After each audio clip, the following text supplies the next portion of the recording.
Komið í sæl, kæru fundagestir. Ég langar að bjóða ykkur öll hjartanlega velkomin á þennan fund. Ég heiti Svala Magnea Ásdísadóttir og formaður félagsins Málfrelsi, samtökum frjálsa og opna umræðu, lýðræði og mannréttindi.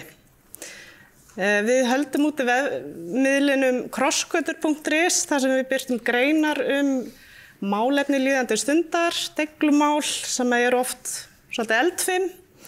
Við stöndum fyrir málþingum eins og þessum svona 2-3 ári og markmið okkar að skapa vettvang þar sem hægt að ræða erfið mál án þess að ótti eða fordómar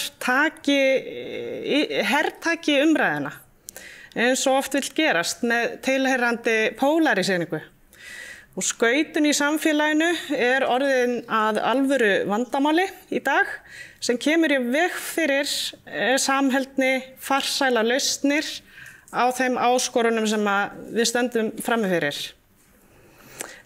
Til þess að raunverulegt lýðræði fá að blómstra í samfélögum, það þarf ekki bara að virða tjáningafrelsið, heldur líka mannréttindi og fólk þarf að fá rými til þess að geta spurt spurninga og segja sína skoðun og skiptast á rökum á málefnalegan hátt. Við höfum fengið hingað frummælendur af ólíkum sviðum og það eru Þórarinn Hjartarson, hann þáttastjórnandi hlaðvarpsins Ein pæling og stjórnsýslufræðingur. Svo það Helga Vala Helgadóttir, lögmaður og fyrrum þingmaður og leikkona. Sóley Lóa Smáradóttir, hún birti nýlega skoðanagrein á Vísi sem vakti mikla athygli, en það snert á málefni dagsins sem meðal annars fordómar. Og að erindum loknum munu fara fram pallborðsumræður þar sem fulltrúar þingflokkana sem á þingi í dag munu taka þátt í umræðinni sem skapast hérna. Þar gefst tækifæri til þess að ræða hvernig við sem samfélag getum staðið saman á tímum þar sem átökum innflytjendamál og vantraust í garð stjórnvalda fara vaxandi.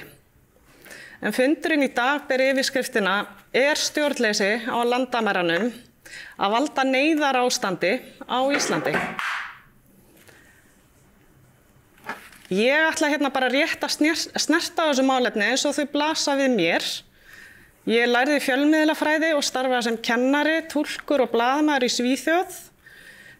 Það sem blasir við mér orðræða á samfélagsmiðlum og í fréttum þar sem ég búsett erlendis. Það eru vandamál á Íslandi tengt innflytjendamálum sem þarf að horfast í augu við. Ég sammála því. Og það þarf að ræða þessi vandamál óttalaust og fordómalaust. Fólk þarf að geta viðrað áhyggjurnar sínar án þess að ráðist sé á það. Og þetta á sjálfsögðu líka við fólk beggja megin borðsins. Hins vegar þessi umræða að ná hápunkti á sama tíma og ríki sem telur sig tilheyra Vesturheimi að loka stigi þjóðarmorðs á frumbyggjum í Palestínu. Við fyrstu sýn kann einhverjum að finnast eins og að það sé engin tenging á milli þessara málaflokka. Það til dæmis hægt að fordæma þjóðarmorð, en það líka hægt að hafa áhyggjur af framtíð Íslands. En þegar betur afgáð, þá margar beinar tengingar á milli þessara málaflokka sem mig langar að koma þess inn á. Og ég ætla að nálgast þessa umræðu út frá hugtakanotkun því að það oft þannig sem við greinum orðræðu í deglumálum og oft nóg að nefna aðeins eitt orð til að merkingarnar bara þyrpast að heilabúinu. Ég ætla að nefna nokkuð dæmi. COVID. Antivaxer, pútinisti, trumpisti, fasisti, nasisti, Hamasleikja, gyðingahatari, útlendingahatari og svo framvegis. Ég nefni þessi gildishlöðnu orð, af því að þetta eru sleggjudómar sem verða að stríðstækjum í upplýsingastríðinu sem í gangi. Stundum dugar líka eingöngu að nefna dagsetningar, 9/11, 7. október, en það önnur saga. En þessi sleggjudómar eiga einn tilgang og það að reyna að þagga í andstæðingnum. En það voru einmitt þöggunartilburðir sem urðu til þess að samtökin málfrelsi voru stofnuð. Þöggunartilburðirnir eru margvíslegir og við í samtökunum við tókum mjög sterkt eftir þeim í COVID.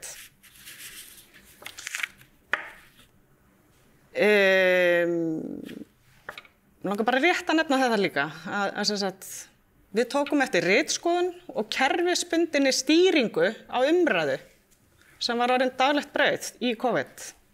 Það var ekki verið að þakka jaðarraddir í nafni falsupplýsinga, heldur var verið að þakka prófessora við Harvard, vísindamenn og valdamikið fólk í áhrifastöðu sem einfaldlega spurði spurninga eða setti fram réttmæta og rökstudda gagnrýni. Ágætt dæmi þetta Svíinn Dr. Martin Kulldorff sem var prófessor við Harvard og Jay Bhattacharya sem starfa í dag sem leiðandi ráðgjafar heilbrigðisyfirvalda í Bandaríkjunum í dag. Annað dæmi eru bóluefnaframleiðendur og sérfræðingar í mRNA-tækninni, en það var nóg að nefna galdraorðin falsupplýsingar eða antivaxer til að hægt var að þagga niður í þeim og taka af þeim allan trúverðugleika. Falsupplýsingar og fact-check eru gildishlaðin orð sem að fólk samþykkti fyrirvaralaust virtist vera. Lögfræðingurinn Robert F. Kennedy Jr. var fjarlægður af samfélagsmiðlum á einni nóttu án þess að fólk fengi tækifæri til þess að meta upplýsingarnar sjálft. Þegar það var opnað aftur fyrir aðganginn var búið að eyða öllum færslum. En af hverju ég að tala um COVID?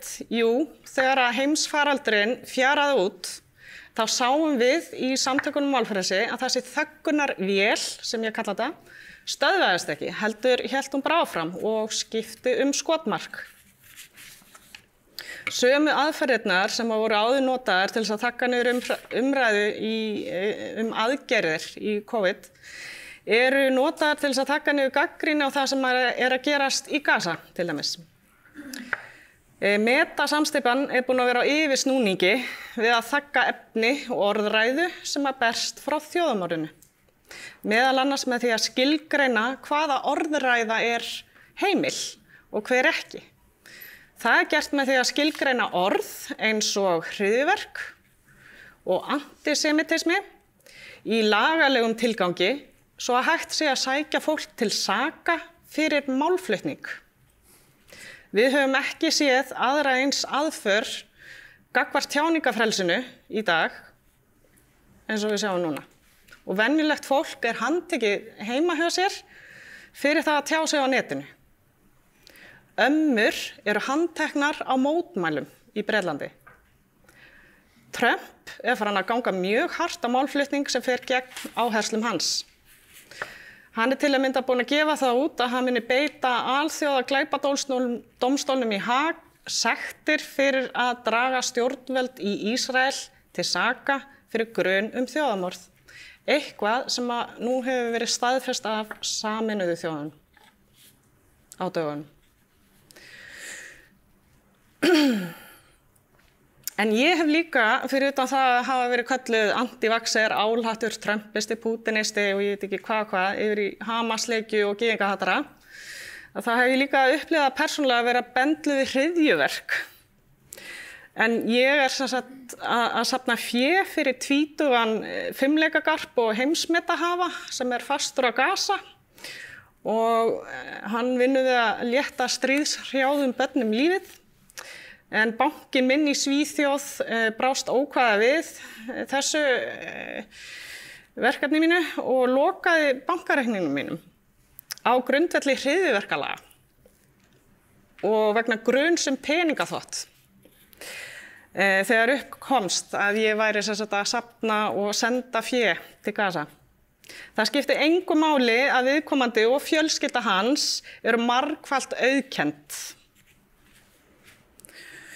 Ég get sagt ykkur það að þetta var virkilega óþægileg upplifun og í raun skelfilegt hversu langt bankarnir sem við fjölum traust okkar á gæta fjármun okkar geti fyrirvaralaust loka reikningi manns án haldbæra raka. En svona hlutunum snúið alveg á hvolf þegar að heiðarlegri góðgerðarstarfsemi bendlað við galdra orðið Hamas. Allt í einu það orðið hryðjuverk að reyna að bjarga mannslífum. Þetta gefur auðvitað vísbendingu það hvaða búið að vera velheppnuð aðgerð að afmennska fólkið á Gaza. Fólki beinlínis refsað fyrir það að sýna samkennd og þetta bara staðan í dag. Ef orð eins og hryðjuverk og gyðingahatur eru notuð til þess að þagga niður mannúð og samstöðu, þá tapast möguleikin á málefnalegu samtali og við sjáum líka hvernig atburður sem myndu undir flestum kringumstæðum flokkast sem hryðjuverk fær annað heiti bara eftir því hver framkvæmir verknaðinn. Þegar að Netanyahu lét símboða springa á almennum rýmum í Líbanon og börn slasast og deyja, þá það ekki kallað hryðjuverk. En þegar óvopnaðir frelsisheppar reyna að sigla til Gaza með bleiur og þurrmjólk, vilja ísraelski stjórnvöld skilgreina leiðangurinn sem hryðjuverk til að fá að fangelsa aðgerðasinnana og beita hörðustu refsingum sem í boði eru. Netanyahu gaf Trump styttu af símboða úr gulli og báðir mærðu símboðasprengingarnar í Líbanon sem slösuðu 3000 manns. Það búið að afmennska fólkið í Líbanon líka í vestrænum fjölmiðlum. En snúum okkur að Íslandi núna og spurningum dagsins sem snýr að rasisma. Og hér kemur líka tengingin við það sem að gerast í Palestínu. Ég held að það sé óhætt að fullyrða það að þegar mótmælin gegn þjóðamorðinu á Gaza, þau hófust af miklu krafti á Austurvelli og þá jókst rasísk orðræða á Íslandi á sama tíma. Í vikunni þá bárust fréttir frá Sameinuðu þjóðunum sem staðfesta það sem mörg okkar hafa vitað, að það sem að eiga sér stað í Palestínu uppfyllir skilgreiningaviðmiðin til að vera kallað þjóðamorð. En Ísraelar gáfu það sterklega til kynna hver ásetningu þeirra væri strax í upphafi í fjölmiðlum þar í landi. Það var því ekki að ástæðulausu að fólk vildi mótmæla því fyrir 2 árum. Enda eiga óbreyttir borgarar aldrei að líða fyrir ofbeldisverk annarra. Það eitt af mannréttindunum og alþjóðalöggjöfinni, en það ólöglegt að straffa heilli þjóð fyrir voðaverk uppreisnarhersins. En hérna heima flækjast málin því að þeir sem gagnrýna harðast innflytjendur virðast styðja þessa stefnu sem veldur því að fólk neyðist til þess að flýja heimalöndi sín, sem eru stríðshrjáð. Þetta verður því einhvers konar catch-22, eins og sagt er. Þegar við sjáum aðeins seinni hlutan, sem sagt flóttamennina sjálfa, en ekki orsökina, þá sjáum við ekki heildarmyndina. Þegar við tölum neyðarástand á landamærum Íslands, þá verðum við líka að skoða hvaða ábyrgð við berum sem siðmenntuð þjóð. Og mín spurning er þessi: hvernig byggjum við samfélag sem stendur vörð lýðræði og mannréttindi í raunverulegri merkingu orðsins? Þetta er okkar ábyrgð og það er það sem við ætlum að ræða hérna í dag. Takk.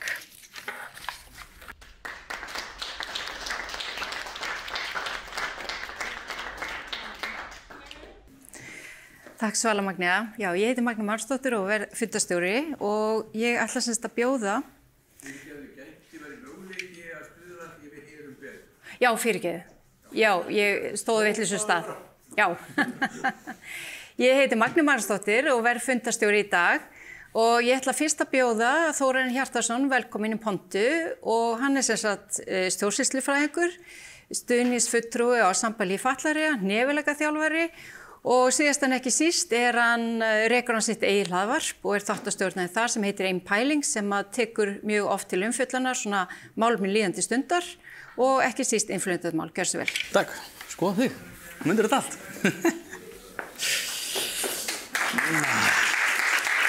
Ég með klukkuna. Heyri, ég ætla að setja klukkuna inn á staðan ég sé. Hérna, takk fyrir að bjóða mér. Ég heiti Þórarinn Hjartarson og hef eins og Magnea kom inn á verið að fjalla þessi mál og ég ætla reyndar að gera smá athugasemd. Ég vil ekki meina að forskriftin hafi verið rétt að við séum komin til að ræða rasisma, heldur vorum við komin til þess að ræða landamærin, þó svo að einhverjir telja að sé sjálfkrafa eitthvað sem tengist, þá ger ég það reyndar ekki. Ég já, fyrsta lagi náttúrulega, það sem búið náttúrulega að gera í svona undanfarin ár, langar mig að segja, að við erum búin í raun að svara þessum spurningum landamærin. Og við erum kannski ekki bestið þess fallin til þess að svara því út af því að lögreglumenn hafa gert það, þeir sem eru á landamærunum hafa gert það, þeir sem eru í heilsugæslunum eða á heilsugæslunum og í heilbrigðiskerfinu hafa gert það og þeir færa rök fyrir því að það sé búið að svara þessari spurningu játandi, að það sé neyðar ástand á landamærunum. Og ég hef svona gert það að gamni mínu að vera að spyrja fólk sem kemur og með aðkomu að þessum málum hvernig staðan og allavega frá mínum bæturum séð þá það augljóst mál að það eitthvað sem já, fyrir hendi, það að segja neyðar ástand á landamærunum. En ef við horfum aðeins bara til Evrópu, því að það hefur verið svona til umræðu þessi mál mjög mikið, að þá þurfum við líka að velta því fyrir okkur hvar hefur gengið vel. Hvar hefur gengið vel til dæmis í Evrópu, hvar hafa Vesturlöndum gengið vel, sérstaklega þeir sem eru með sterk velferðarríki, að þá langar mig allavega að segja að það gangi hvergi vel og ef við hugsum þetta út frá pólitískri eftirspurn sem við erum búin að vera að horfa upp á, að þá gerum við grein fyrir því að hægri flokkar, þetta var náttúrulega byrjað með Bretlandi, var að tala það að gengi svo vel, við sjáum að það gengur alls ekki vel þar í dag, síðan fórum við að sjá í Danmörku að þeim gengir rosalega vel, svo fór ganga illa þar og þá einhvern veginn var gripið þar inn í Svíþjóð, sama gildir það. Þar komið algjört ófremdar ástand sem allir núna viðurkenna þrátt verið það að þetta átti að vera einhvers konar ideal típa af því hvar gengi vel. Og síðast en ekki síst þá núna talað Noreg sem eftir síðustu kosningar að sjá sömu þróun og við erum að sjá í öllum öðrum löndum. Þannig að það sem við þurfum að horfa upp á í dag, tel ég, að horfa upp á þennan raunveruleika og að sú pólitíska eftirspurn mun koma til með aukast. Við sjáum þetta í skoðanakönnunum í dag. Við sjáum að fólk hefur miklu meira áhyggjur af þessu heldur en að hafa því fyrir ekki svo lengu. Þannig að ég tel að þó svo að það sé auðvitað frábært að við séum komin og þetta frábært framtak, að þá held ég að við séum komin í farveg sem við erum komin á ófrávíkjanlegan farveg. Þar sem við munum koma til með að sjá þetta aukast, við munum koma til með að sjá áhyggjurnar aukast og ég hugsa að ef við hugsum til dæmis bara út frá, 5 ár aftur í tíman, ef að þróunin síðustu 5 ár munum koma til með að vera yfirfærði yfir á næstu 5 ár. Hvernig mun þetta líta út og hvað á okkur að finnast það? Og það sem langar að velta upp bara hvernig forðumst við þau mistök sem Evrópa gerði. Hvernig munum við ná utan þetta og gera þetta vel. Og þá að velta líka fyrir okkur þeirri spurningu af hverju gekk þetta ekki vel.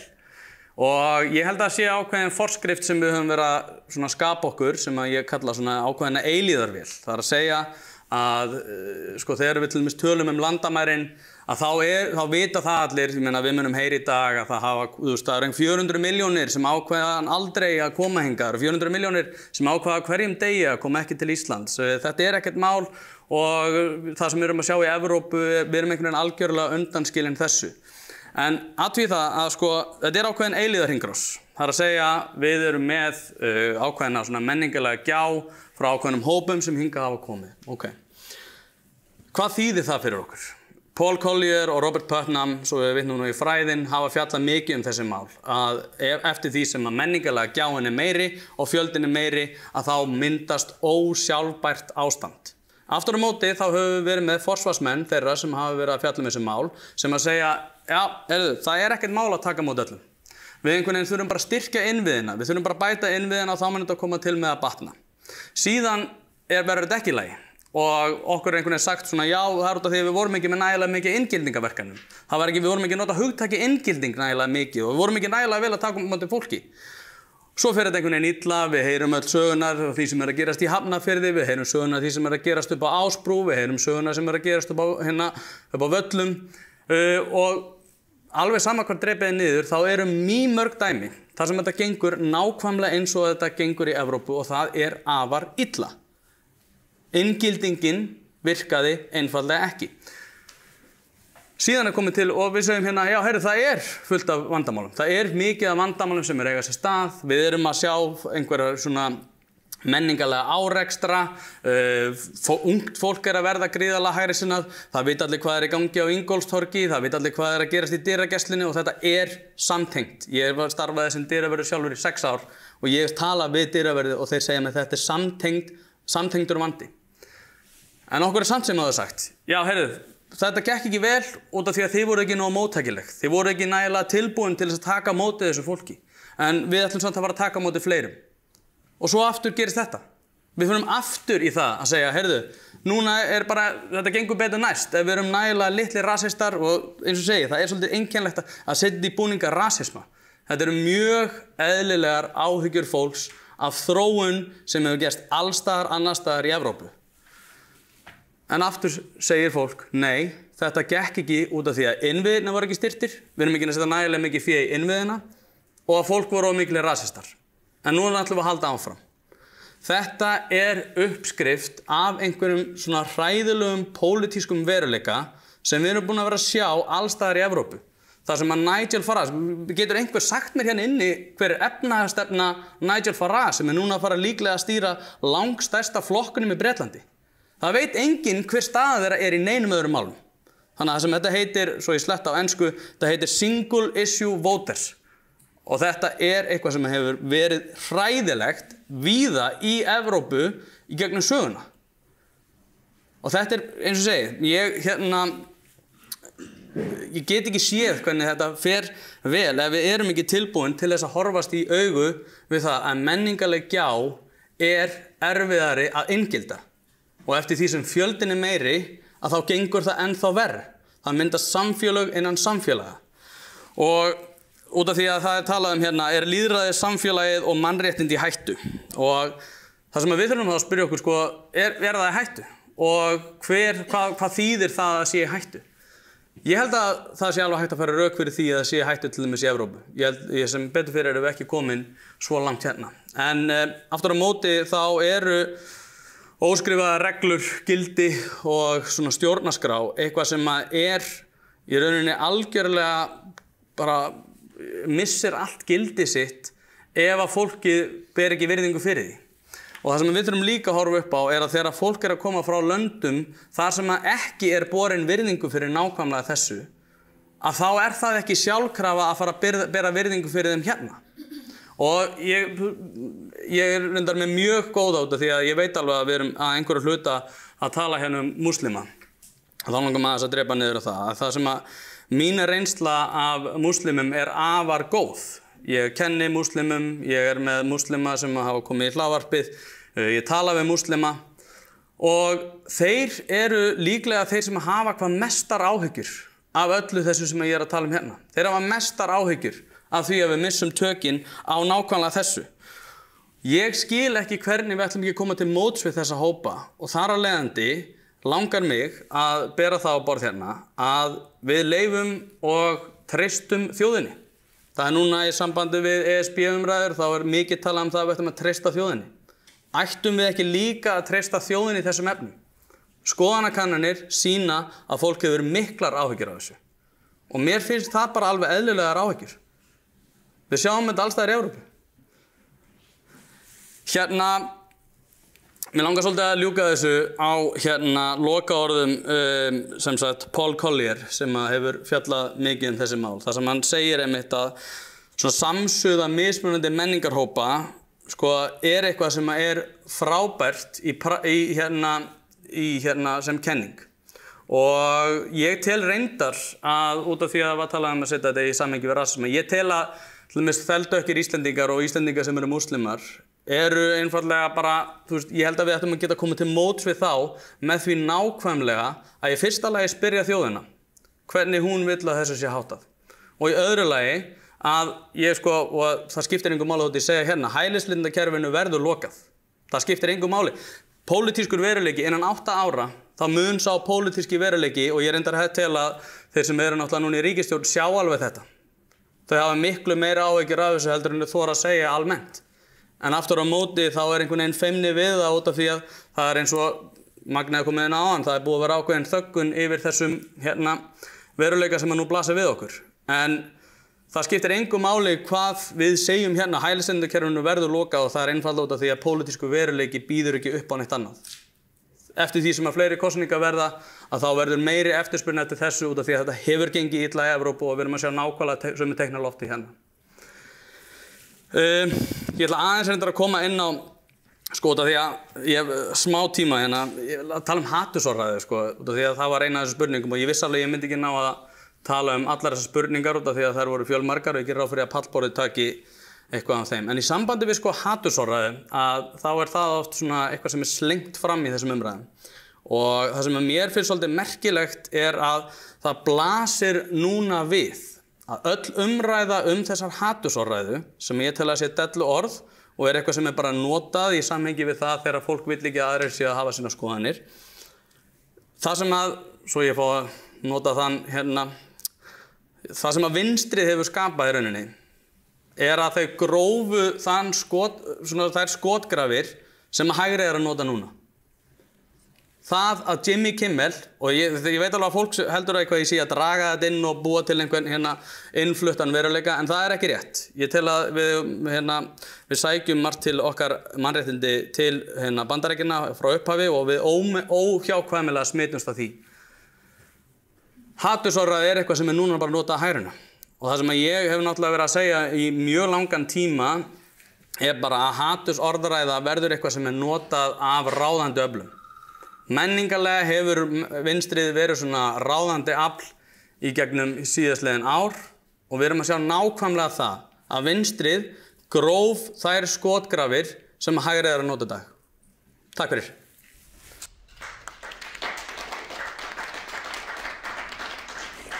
Heyrðu, takk kærlega fyrir þetta Þórarinn og þá Helga Vala, lögmaður, leikkona og fyrrverandi þingkona Samfylkingarinnar, hún næst á dagskrá, gjörðu svo vel.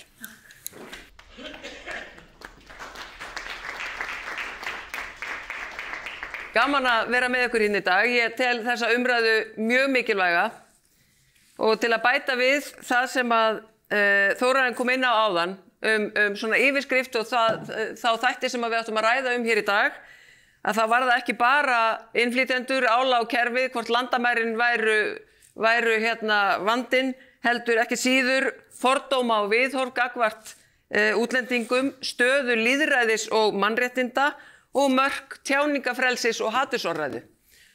Og ég held að það sé mikilvægt fyrir okkur öll að við horfum svolítið á þetta. Þessi yfirskrift, haldi ró ykkar þegar hið óhugsandi gerist, kemur úr smiðju bandaríska sagnfræðiprófessorsins Timothy Snyder sem hefur sérhæft sig í sögu Mið- og Austur-Evrópu sem og helfararinnar í seinni heimsstyrjöld. Hann hefur skrifað urmul bóka og greina og skrifað reglulega pistla málefni líðandi stundar og ég mæli eindregið með að þið fylgist með honum, skráið ykkur á póstlistan af því að ég held að það sé mikilvægt fyrir mannkynið. Ég ætla í þessu greinakorti mínu og treysta á að Magni sé ekki búin að kveikja á tíma skeiðklukkunni að beina sjónum mínum að því ástandi sem við nú upplifum sem bara fyrir 10-15 árum hefði verið óhugsandi.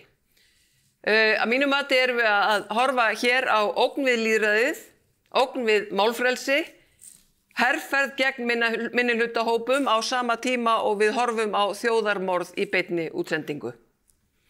Við erum ekki hér að tala hægrið eða vinstrið á ás stjórnmálanna. Það ekki annað hvort sem ber ábyrgðina. Þessi ógn spannar allt hið pólitíska litróf og smitast út í samfélögin þar sem hvítt svart og lítið sagt stórt. Sannleikurinn verður að aukaatriði og það er mín einlæga skoðun að við þurfum á þessum tímapunkti að koma á vopnahléi milli stríðandi fylkinga í hinni skautuðu veröld, milli hægris og vinstris, milli útlendinga og innfæddra, milli kynja, milli frjálslyndis og íhjaldsemi. Það er elsta trikkið í bókinni að þegar óvæntar eða fyrirsjáanlegar hörmungar verða, svo sem stríð og hamfarir, þá bregðist stjórnvöld við með vopnum harðstjórnar. Í slíkum aðstæðum skiptir öllu máli að borgararnir séu vakandi fyrir táknum sem brjóta upp samstöðu borgaranna þar sem alið er að ótta og tortryggni út í náungan. Oftar en ekki minnihlutahópa. Við sjáum þetta víðsvegar í dag og þess vegna er svo gott að geta notast við sagnfræði þekkingu Snyder því með vísun í söguna þá sjáum við að þetta er ekkert nýtt. Þetta er elsta triksið í bókinni, við sjáum merkin, við þekkjum þau og við getum brugðist við. Hér heima á Íslandi snerist umræðan í íslenskum stjórnmálum fyrir 10-15 árum öryrkjana sem þá áttu að vera sliga kerfið. Muniði eftir öllum starfshópunum sem yfirleitt voru nefndir eftir formönnum sínum sem gert var að stoppa áhlaup fólks í að svindla á kerfinu. Umræðan var slík að öryrkjarnir, þeir voru allir að svindla og það var settur upp sérstakur svindlhnappur á heimasíðu Tryggingastofnunar til þess að við getum njósnað náungan og tilkynnt svindlið. Nefnd eftir nefnd var sett á laggirnar án þess að úr því kæmi einhver niðurstaða sem hald var í. En á meðan nefndirnar voru á störfum var óvinnurinn skýr. Það voru öryrkjarnir. Eftir alla nefndafundina stóðu innviðir landsins alveg jafn vanmáttugir og vanfjármagnaðir og áður, aðrir minnihlutahópar fengu kastljósið. Er stjórnleysi á landamærum að valda neyðarástandi á Íslandi? Að þessu er spurt hér á málþinginu og við því er rauninni ekkert einfalt svar annað en nei. Það voru ekki þeir sem kveiktu eldana svo vísað sé til brunans í Berlín. Er grunnkerfi velferðarsamfélagsins að hrynja vegna óhóflegs fjölda innflytjanda? Er næsta spurning. Erlendum borgurum hefur fjölgað frá því fyrir 20 árum og innviðir okkar eru veikir. En orsök veikra innviða liggur ekki hjá þeim, heldur hefur myndast hér áralöng innviðaskuld og það er pólitísk ákvörðun að hafa það þannig. Ófullnægjandi heilbrigðisþjónusta eða ónýt samgöngumannvirki virðast vera orðið norm. Svona er þetta bara, við þekkjum ekkert annað. En við megum ekki gleyma að innviðir eru líka mannauður sem byggir innviðina, viðheldur þeim, lagar og starfar innan innviðana. Og þar skipa innflytjendur lykilhlutverk á mörgum mikilvægum stöðum. Án þeirra væru innviðirnir ennþá veikbyggðari, svo sem húsnæðisgeirinn, heilbrigðiskerfið, ferðaþjónustan, sjávarútvegur. Þessar atvinnugreinar verða ekki mannaðar eingöngu með innlendu vinnuafli. Það er staðreynd. Það sem einkennir því miður umræðuna er mikil óreiða í upplýsingagjöf. Og þar ber stjórnmálafólk nokkra ábyrgð. Orðræða þeirra, þar á meðal ráðherra nýrrar ríkisstjórnar, lítur að því að það þurfa að bregðast við því ófremdar ástandi með öllum tiltækum ráðum. Því ég vil haldi fram að það þurfa að fækka innflytjendum til að koma í veg fyrir að fólk festist í láglaunastörfum. Eins og vinnuaflið sé það sem stýrir virðismati starfa þeirra, en ekki þeir sem að ákveða launin. Nú þegar við fjöllum málefni erlendra borgara á Íslandi þá er nauðsynlegt að horfa á staðreyndirnar. Þann 1. janúar 2024 voru skráðir 69.691 erlendur ríkisborgarar á Íslandi og voru það 18,2% íbúa landsins. Ári síðar, 1. janúar 2025, voru erlendir borgarar á Íslandi 67.890 eða 17,4% og hafði þannig fækkað milli ára. Má áætla að þeim hafi fækkað ennþá meira þar sem nokkuð að erlendi borgarar sem héðan flytjast skrái sig ekki út úr landinu. Ef við horfum svo á mengið umsækjendur alþjóðlega vernd sem smár hópur í menginu erlendir ríkisborgarar búsettir á Íslandi, þá hefur margoft verið bent á það að fólki sem sótt hefur hér alþjóðlega vernd utan fjöldaflótta hópana frá Úkraínu og Venesúela, sem var sérstaklega boðið hingað af íslensku stjórnvöldum, fjölgaði ekki á undanförnum árum þvert á það sem haldið var fram. Fjöldi fólk sem sóttu vernd árið 2024 var innan við helmingur þeirra sem sóttu vernd árið áður. Innan við helmingur. Þar af voru umsækjendur frá Úkraínu tæplega 1300 og Venesúela tæplega 200 og Palestínu 115. Heildarfjöldin var 1944. Umsækjendur frá öðrum ríkjum voru 400. Frá öðrum ríkjum en þessum stóru ríkjum þar sem fjöldin kemur frá. Atvinnuþátttaka þessara hópa hins vegar með því mesta sem þekkist í OECD-ríkjum. Erlend vinnuafl 25% af heildinni. Erlendir borgarar eru 17%. Hlutfall íbúa rúmlega 17%, erlend vinnuafl 25%. Það ekki hægt að saka þennan hóp að vera að taka af okkur störfin af því það eiginlega ekkert atvinnuleysi á Íslandi. Þannig með réttu hægt að halda því fram að þessir einstaklingar haldi uppi íslensku samfélagi með starfskröftum sínum. En hvað þá málið? Af hverju þessi neikvæða umræða? Mín einlæga skoðun að með því að sinna þessum innviðum líka illa, þar að segja móttöku fólks af erlendum uppruna, séum við að búa til vanda sem sé hægt að koma í veg fyrir. Með því að gera lítið úr orðinu inngildingu verið að gengisfella öll verkefni sem tengjast móttöku fólks hingað til lands og við töpum öll, líka þú. Stjórnvöld hafa einfaldlega vanrækt það að vera með kröftuga inngildingu frá fyrsta degi, með lítilli tungumálakennslu, engri kröfu tungumálaþekkingu og nánast engri samfélagsfræðslu. Ef við viljum samfélag þar sem við sitjum öll við sama borð, þar sem nemendur í skólastofum skilja það sem framfer og þar sem fólk af erlendum uppruna skilur grunngildi íslensks samfélags, þá verðum við að mennta fólk.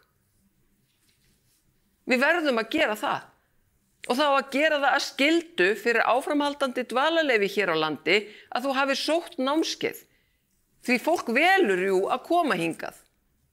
Það velur að koma hingað og þá þetta kostnaðurinn.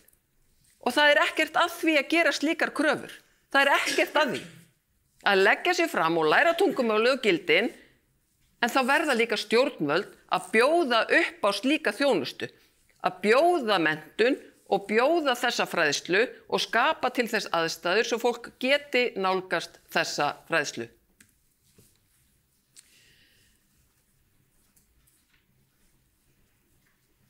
Það ekki hægt að horfa fram hjá því að glæpir eiga sér stað. Í öllum mengjum mannkynsins eru einstaklingar sem hafa ekki siðferði og lög og reglur í hávegum. Líka í mengjunum stjórnmálafólk, lögmenn, fjölmiðlafólk, viðskiptafólk, útlendingar, Íslendingar. Þegar fólk þar að auki að koma úr hryllilegum aðstæðum, þrungið áföllum, þar sem börnum hefur verið hent út á götu og satt að bjarga sér sjálf frá unga aldri, þá eykst hættan á að úr slíku komi ekki heilir einstaklingar. Við þurfum að mæta þessu, við þurfum að mæta þeim rétt eins og við þurfum að mæta þeim innfæddu einstaklingum sem ekki fá þjónustu í kerfunum en hafa upplifað áföll í æsku. Veikir innviðir eru pólitísk ákvörðun, ég þreytist ekki á að ítreka það. Frá því að stríðið í Úkraínu braust út, þá varð enn meiri þungi á velferðarkerfi þeirra Evrópulanda sem tók á móti stríðshrjáðu flóttafólki þaðan og annars staðar. Til að sýna vinum sínum í Rússlandi stuðning ákváðu stjórnvöld í Belarús, áður Hvíta-Rússlandi eins og við kölluðum þetta hérna einu sinni, að beita viðkvæmu flóttafólki fyrir sig, gegn hinum vondu Evrópuríkjum. Beindust árásir þeirra sem líka má við hryðjuverk á innviði að nágrannaríkjunum Pólandi, Litáen og Lettlandi. Og hvernig? Flóttafólki án dvalarleyfis, aðallega frá Sýrland og Írak, var sópað í þúsundavís yfir landamærin frá Belarús til þessara 3 ríkja til að skapa glundróða. Þetta var markviss aðgerð. Þarna voru komið fram ný vopn í þeim tilgangi að tvístra samfélögum, minnka samstöðu meðal íbúa og veikja þannig samfélögin innanfrá. Samstaðan rofnaði, innviðirnir veiktust og þetta gerðu belarúsísk stjórnvöld með því að skipuleggja flutninga flóttafólks án dvalarleyfa, hjálpa þeim yfir landamærin, fengu til þess ferðaskrifstofur sem sáu skriffinnskuna, gjörið svo vel, þarna verður vandinn. Og það tókst tíma. Þessi lönd tóku reyndar höndum saman til þess að reyna að verja landamærin fyrir þessu, en þetta voru svokallaðar hryðjuverka árásir, þar sem að vopnin voru fólk, bara venjulegt fólk. Það myndaðist þarna vandi, stjórnvöld í annarlegum tilgangi nýttu þarna fólk í mjög viðkvæmri stöðu sem vopn í stríði sínu. Þá að tjáningafrelsinu sem hefur verið töluvert í umræðinu á undanförnu, tilgangur tjáningafrelsis að efla lýðræðið með sannleika og með rökum. Og við verðum að halda okkur við staðreyndir gegn falsfréttum. Við verðum að standa vörð öll sannleikan gegn samsæriskenningum sem eru ansi víða þessa dagana. Í umræðinu tilvist transfólks hefur tjáningafrelsinu verið haldið á lofti. Efasemda fólk tilvist transfólks hefur lýst yfir að þöggun sé beitt, að það fái ekki að segja sínar skoðanir. Ég hef aðeins verið að velta fyrir mér hvort þessi umræða hafi blossað svona upp hér á Íslandi hjá íslensku stjórnmálafólki í þeim tilgangi að skapa sérstöðu á pólitíska sviðinu. Vegna þess að tortryggni gagnvart komu erlendra ríkisborgara hingað til lands var hætt að vera sérstaða. Sú afstaða stjórnmálafólks orðin almennari hjá öllum þingflokkum á Alþingi Íslendinga. Umræðan transfólk vissulega líka innflutt umræða af vettvangi erlendra stjórnmála og úr sögunni líka. Við horfum líka á þetta í sögulegu ljósi af því að Hitler, hann gerði á tímum nasismans aðföra hinsegin samfélaginu og hinsegin fólki. Og það svolítið kunnulegt, ekki satt. Ein af hættum lýðræðis skortur á aga sannleikans, sagði Platón í Ríkinu. Það í rauninni mesta ógnin þegar við hættum að greina sannleikan frá lyginni. Og nú kem ég aftur að mikilvægi vopnahlés milli stríðandi fylkinga. Það ástand sem nú ríkir bæði á Íslandi og heiminn mun ekki kalla neitt gott yfir okkur. Við sjáum hvaða ástand að skapast vestanhafs, þar sem forsetinn afturkallar sjónvarpsleyfi fréttastöðva sem að honum þykja ekki flytja nógu góðar fréttir. Og höfðar þess á milli hvert mál eða fætur öðru gegn einstaka fjölmiðlum með afar misjöfnum árangri þó. Við erum ekki að tala Norður Kóreu, gott fundarfólk, við erum að tala Bandaríkin, vöggu lýðræðis. Og kæra stjórnmálafólk, mikilvægasta verkefni íslenskra stjórnvalda í dag að mínum mati að efla lýðræðislega umræðu og hvetja ykkur til að gera allt sem í ykkar valdi stendur til að minnka skautun og styðja vopnahlé milli þessara fylkinga. Við þurfum að efla læsi á fjölmiðlum, við þurfum að þjálfa fólki að greina rök og sannleikan frá falsfréttum. Þær smáskammta fréttir sem birtast okkur í snjalltækjunum okkar í rauninni ein mesta ógnin við vitræna þekkingu almennings. Af því að gervigreindin hefur tekist að láta okkur lifa í slíkum smáhellum að við fáum ekki nema verulega takmarkaðar upplýsingar og það engin greinarmunur gerður á því sem rétt og því sem bara algjört kjaftæði. Því miður. Ég spurði gervigreindina daginn hver Grímur Atlason maður minn væri og þá var ég sögð vera mammans. Og ég get svarið að það ekki rétt.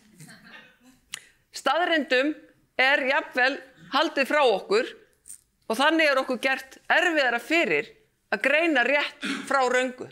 Og við þurfum að vera á vaktinni og stjórnmálafólk þarf að fara fram með góðu fordæmi. Þið verðið að taka saman í þessu verkefni, ekki halda áfram að ala á sundrungu með hálfsannleika eða jafnvel stórkostlegum ýkjum. Þið verðið að leggja ykkur fram þetta mikilvæga verkefni og málefni líðandi stundar. Takk.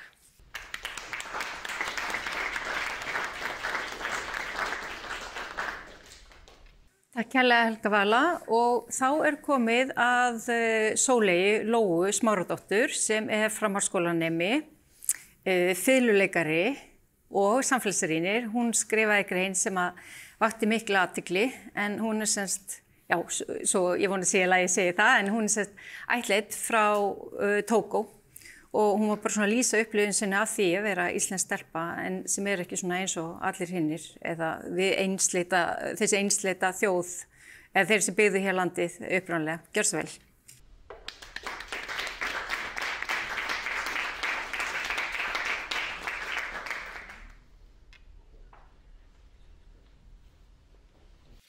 Góðan daginn og takk fyrir að bjóða mér hingað. Ég heiti Sóley Lóa Smáradóttir og ég stend hér í dag sem ung íslensk kona af erlendum uppruna. Ísland heimili mitt, íslenska móðurmál mitt. En samt hef ég oft fundið fyrir því að ég þurfa að sanna mig fyrir íslenska samfélaginu. Eins og að þurfa að svara spurningum eins og hvaðan ertu eiginlega eða talar þú íslensku? Þessar spurningar ekki alltaf illviljaðar. Stundum þær bara spurðar vegna forvitni. En þær minna mig á að fyrir mörgum ég ekki sjálfsagður hluti af okkur eða alvöru Íslendingu. Þá spyr ég sjálfa mig, hvað þarf að gerast til þess að einstaklingur eins og ég sé samþyktur án efasemda, án spurninga hvort að ég sé íslensk. Staðreyndin sú að Ísland að breytast. Við ekki lengur eins einsleitt samfélag og áður. Samkvæmt nýjustu tölum hefur 25% íbúa landsins erlendan bakgrunn. Það ekki aðeins innflytjendur sem hafa sest hér að, heldur líka börn þeirra og börn af blönduðum uppruna og ættleidd börn, rétt eins og ég. Þetta ekki bara tímabundin þróun, þetta framtíðin okkar. Þegar samfélag breytast svona hratt, þá fylgja því margar spurningar og áskoranir. Hvernig sættum við okkur við þennan fjölbreytileika? Hvernig tryggjum við að hann verði uppspretta styrks frekar en klofnings í samfélaginu? Og hvernig forðumst við að ótti og þjóðernishyggja taki völdin? Við þurfum að mæta þessu á margs konar vettvangi. Stjórnvöld, samfélagið og einstaklingarnir sjálfir. Í fyrsta lagi, stjórnvöld. Þau hafa vald til þess að skapa grunninn að samfélagi sem byggir á jöfnuði. Það felst í menntakerfi sem leggur áherslu á íslensku en á sama tíma kennir virðingu fyrir fjölbreytileika. Þau þurfa að ýta undir vinnumarkað þar sem fólk fær tækifæri til að blómstra óháð uppruna og þau þurfa að reka skýra stefnu sem að tryggja að engin hópur verði skilinn eftir eða útilokaður. Í öðru lagi, samfélagið sjálft. Við sem að búum hér þurfum að læra að sjá fjölbreytileikann ekki sem ógn, heldur sem tækifæri. Það gerist ekki gegnum lagabálka eða reglugerðir. Það gerist í daglegu lífi. Það gerist þegar við bjóðum nágranna okkar velkomin í hverfið. Þegar við hvetjum nýja vinnufélaga til þess að taka þátt í kaffitímum eða pásum. Þegar við tökum ekki fyrst eftir því hvaðan fólk kemur, heldur hverju þau óháð útlits eða uppruna. Í þriðja lagi, einstaklingarnir sjálfir. Það ekki nóg að bíða eftir að samfélagið samþykki okkur. Við sem eigum rætur utan Íslands þurfum líka að bera ábyrgð. Að læra tungumálið, að taka þátt, að leggja okkar af mörkum til samfélagsins. Samþykki samspil og það krefst vilja beggja vegna. Fyrir mig persónulega felst samþykki í einföldum atriðum. Að fólk þurfi ekki stöðugt að spyrja mig hvaðan ég sé, heldur viðurkenni sjálfkrafa að Ísland sé heimili mitt og að uppruni fólks sé ekki hindrun, heldur hluti af því sem að gera samfélagið ríkara. Að fjölmenning sé ekki frávik, heldur hluti af sjálfsmynd þjóðarinnar. Sumum finnst að það sé verið að taka eitthvað frá þeim, en það mikilvægt að muna að fjölbreytileiki þýðir ekki að við séum að missa eitthvað, heldur að fá meira. að fólk frá öllum heimshornum þýðir að við fáum nýjar hugmyndir, nýja sýn og nýja hæfni. Það gerir okkur sterkari, ekki veikari. Framtíð Íslands lítur út fyrir að vera mjög fjölbreytileg. Það er ekki hægt að komast hjá því. Spurningin er, hvernig ætlum við að takast á við það? Ætlum við að byggja veggi eða ætlum við að byggja brýr? Ég trúi því að við getum valið brýrnar. Að við getum ákveðið að vera samfélag sem stendur saman en ekki sundur. Að við getum skapað Ísland þar sem fjölbreytileiki er styrkur og það sé enginn sem þarf að spyrja sig, á ég virkilega heima hér? Mín ósk er svo að við lærum að líta fjölmenningu sem hluta af íslenskri sjálfsmynd. Að við sjáum ekki hina, heldur bara okkur sem heild. Að næsta kynslóð ungra Íslendinga, hvort sem þau eiga rætur á Íslandi eða annars staðar, þurfum við aldrei að efast hvort þau eigi virkilega heima hér og geta verið partur af þessu samfélagi. Takk fyrir mig.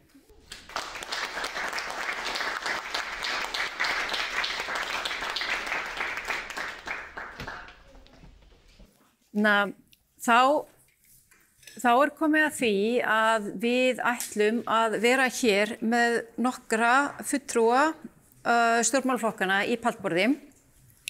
Ég vil bara byrja á að þakka öllum frummælandum fyrir mjög fína framsögur og ég held að svona helstu sjónarmið hafi komið fram hérna í þessum málum.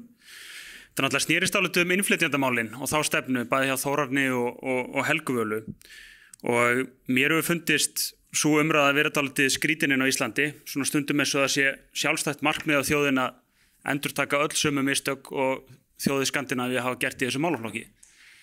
Ég vil líka segja að mér hefur fundist umræðan sundrungu í þessu málaflokki og innflutta orðræð og svona ekki alveg lýsa þessu sko. Því að ef hún er innflutt þessu orðræða þá er það frá Danmörku, Svíþjóð og Noregi, þar sem ástandi sannarlega er orðið mjög þungbært. Þar sem Svíþjóð núna leggja fram frumvarp að lækka sakhæfisaldurinn niður í 13 ára og það er ekki vegna þess að Emil í Kattholt er orðinn leigumorðingi.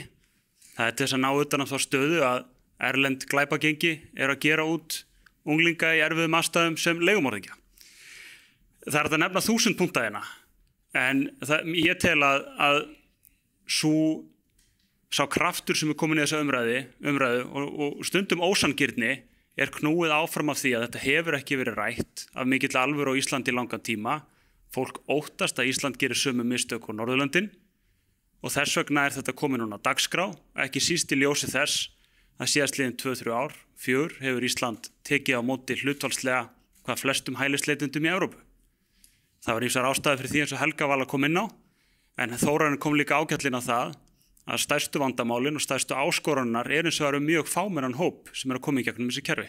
En ég hef bara 2 mínútur, þannig ég kannski þarf að láta numið staðar. Já, Dagbjörg, gjörðu svo vel. Já, takk. Ég ætla að samanskapa þakka þeim sem tóku til máls hér í dag. Ég get sagt að ég tengi við mjög margt sem þau sögðu hvert og eitt og einast ykkar, en ég veit líka að okkur greinir á að einhverju leyti. Mér langar til þess að byrja á að þakka þér sérstaklega Sóley fyrir að tjá þig þína reynslu og það hvernig við munum græða á því í lok dagsins samfélag að hafa hér fjölbreytni. Ég held að við séum öll sammála það. Það er hins vegar, og ég naut sérstaklega það sem þú sagðir, það hvernig við tökum á móti fólki og gefum okkur að því til dæmis bara á kaffistofunum og vinnustofunum. Og mér langar að segja reyna sögu af móður minni sem er hjúkrunarfræðingur sem er búin að vinna í heilbrigðiskerfinu síðan snemma á 9. áratugnum. Hún er víða sérstaklega á Landspítalanum og hún er alveg ein af þeim, ef maður á að segja, ef ekki bara kalla hana góða fólkið.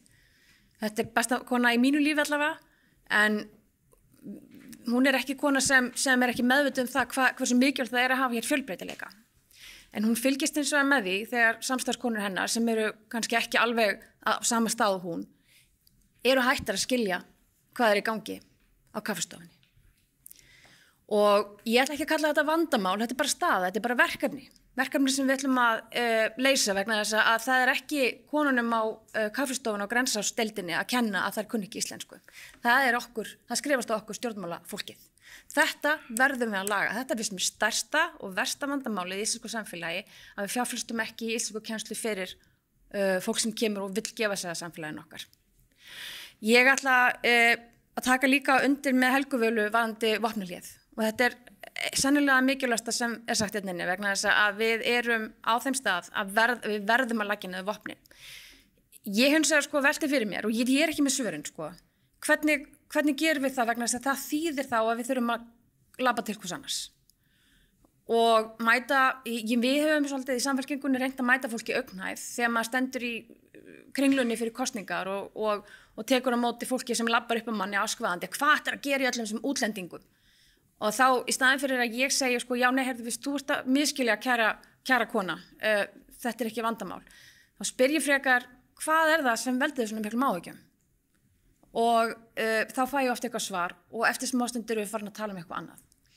Þú veist, ég ekki að segja, ég veit hvernig við eigum að stuðla vopnahlénu en ég held að sé allt í lagi að viðurkenna upp á að einhverju marki að það fólk þarna úti sem hefur áhyggjur en það ekki það sagt að við séum að taka undir það sem þau segja. Ég var líka alveg sammála þér Tóti en ég hef ekki lengri tíma þannig að ég kannski kem bara inn á það setna. Já, Einar, kjör svo vel. Já, ég bara alveg samanlega, þetta voru mjög flotta ræður og ég bara mjög þakkláttur að við erum komin á þann stað að geta rætt þessi mál. Það ekkert svo langt síðan að svona viðburður hefði einhvern veginn bara ekki geta farið fram. Að ég held að væri allir bara öskrandi og geti ekki rætt hlutina. Og jú, af því að það sem eru áhverjum eins og til dæmis ég hnautum að Helga Vala sagði að fyrir 10-15 árum hefði enginn geta spáð fyrir þessa stöðu sem við setjum upp í. En ég nefnilega ósammála því vegna þess að fyrir 10-15 árum þá vorum við að sjá ákveðna þróun í Evrópu. Og þegar einhverjar á Íslandi reyndu að benda á það, þá mitt var í rauninni vörnin að stimpla það sem einhvers konar öfgamenn. Þegar að til dæmis Sigmundur Davíð vildi breytum aðeins hvernig flóttamannavandinn var tekið á í Evrópu, þá einmitt var fyrsta svarið bara, já nei, þetta bara rasismi, þú bara með fordóma, í staðinn fyrir að actually taka umræðina og svara þeim með rökum. Þannig að, en ég var mjög sammála mörgu sem að Helga Vala einmitt sagði að vandamáli hefur samt verið. Ég á því að við höfum tekið á móti allt á mörgum, en þeir sem við tekið á móti höfum gert verulega illa. Og nú ég í Fíladelfíu þar sem við erum með alþjóðakirkju og þar eru rosalega margir flóttamenn. Margir frá Afríku, frá Venezuela og hvernig komið fram við þetta fólk hræðilegt. Bara kerfið okkar mölbrotið og það ekki leyst með því að taka á móti enn fleira fólki. Það með því að slaka á, laga hvernig við erum að gera þetta og finna hvað raunverulega talan, hvað getum við raunverulega hjálpað mörgum. Af því að ég trúi ekki að leysa það að innviðirnir séu komnir að einhvers konar þolmörkum sé að fá ennþá fleiri til landsins þegar þeir eru að vinna á til dæmis spítölum, elliheimilum í byggingaiðnaði sem allt iðnaður sem að svara þörf íbúafjölgunar. Þannig að, já, ég myndi segja, eins og segi, margt mjög gott í ræðunum, var mun meira sammála í öllum ræðunum en ég bjóst við. Þannig að, eins og ég segi, mér finnst við vera komin á betri stað til þess að ræða þetta og alveg sammála líka, margt sem að Tóti var að segja að ég upplifa að svona stimpla væðingin hefur verið rosalega sterk og mér finnst við vera loksins aðeins að stíga tilbaka og fatta einmitt við erum ekki óvinir, við vorum mjög samheldið samfélag og ég heldur síðan farin að sjá það núna að við þurfum að vinna aftur tilbaka og það gerist ekki með því að neinu öðru en að taka samtalið. Takk fyrir. Kolbrún. Takk kærlega fyrir og kærar þakkir til ykkar sem voru með framsögu. Mér fannst gaman að hlusta á öll erindin og var mjög sammála, bara mörgu í þeim öllum að einhverju leyti. Ég vil sérstaklega þakka Sóli þegar hún segir að við eigum að sjá fjölbreytileikan sem styrk. Mér finnst það mjög góð setning og gera okkur bara betri en auðvitað þurfum við að hafa innviðina og við erum búin að skoða mikið þessi innviðamál, það gríðarleg innviðaskuld eins og við sjáum bara í mörg ár var ekki byggt nóg, svo var farið að byggja á fullu en það bara ekki nærri nóg og við gerðum heldur ekki ráð fyrir öllum fjölda og það okkur að kenna að hafa ekki haft þennan fyrirsjáleika og aðeins svona hort fram í tíman. En það annað sem kannski mér langar að tala það auðvitað eigum að hafa tjáningafrelsi en það ekki sama hvernig maður talar. Það sjálfsagt að tala hlutina, hvernig getum lagað lög og reglur en þegar við erum farin að leyfa kannski einhverjum öðrum að bá svona einhverju neikvæðu einhvern annan bara fyrir það hvernig hann eða hvernig hann eða hún að upplifa sig, þá erum við komin út í þetta sem við kallum hatursorðræði. Það farið að bara kasta skít í einhverja mannsku fyrir það eitt hvernig hún upplifir sig og það kemur okkur hinu bara ekkert við. Hver og einn eins og hann ég inn í mínum haus först þar hvort sem líka betur að verð og ég kemst ekki inn í annarra manna haus til þess að róta þar. Þannig að það bara einhvern veginn þessi skil þegar við erum komin að ráðast á persónuna sem að fara virkilega að verða svona yfir þyrmandi.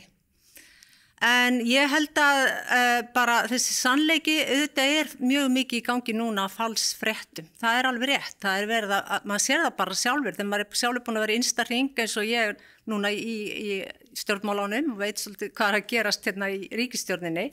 Og svo ég samt að lesa einhverja fréttir að hitt og þetta sé í gangi þar sem ég veit að alls ekki rétt. En það samt fréttir sem margir eru að trúa. Þannig að kannski finnum maður það best að maður komin í þessa stöðu, hvað mikið af fréttum sem eru bara ekki réttar, ekki sannar. Þannig að þetta að vera strangur og agaður á sannleikanum, ég finnst það líka bara mjög góð punktur kom held ég fram hjá Helguvölu. Þannig að já, það eru svona nokkri toppar sem við eigum eftir að tækifæri að fara betur í núna, en þetta svona það sem kom fyrst upp í hugan. Ég veit ekki rýmst. Já, takk hérlega fyrir boðið og því miður þá get ég ekki tjáð með fyrirlestrarna vegna eða ræðurnar, þannig að ég kom hérna of seint. Minn flokkur með svo kallar landsþing núna, þannig að ég þurfti að skipti tíma mínum. En það sem ég langar til að segja samsöma núna hérna á þessum lið að mér finnst að umræðum útlendingamála hún sé, satt að segja, hún er of... Þetta flókið mál sem við reynum að tala með einföldum hætti og þegar ég tala flókið mál það að útlendingar hér á Íslandi og sem hafa komið til Íslands þetta ekki einsleitur hópur. Við erum með fólk sem hingað hefur flutt einni annarri ástæðu og við getum ekki leyft okkur að tala allt þetta fólk með sama hætti og það auðvitað þannig að stór hluti útlendinga leggur afar mikið til þessa samfélags og mér finnst við verðum að taka tillit til þess að sennilega gæti þetta samfélag ekki vera á þeim stað sem það í dag án þess sem útlendingar hafa lagt inn og lagt til og vegna þess að mér finnst umræðanum hælisleitendur einhvern veginn hafa yfirtekið umræðu öll útlendingamál og það finnst mér vera rangt. Ég heyrði hérna á Dagbjört það sagt að við þyrftum að vitnaði í ræðu Helguvölu það að leggja niður vopn í þessar umræðu. Ég innilega sammála því að gera það. Við þurfum og eins og við kannski hefum öll sagt hérna, við þurfum að geta rætt þessi mál, algjörlega og hreinskilnislega og heiðarlega. Og það gerum við ekki í skotgröfunum, það gerum við ekki með því að neita að ræða málin. Það láta þetta duga núna ræðu framsögumannanna.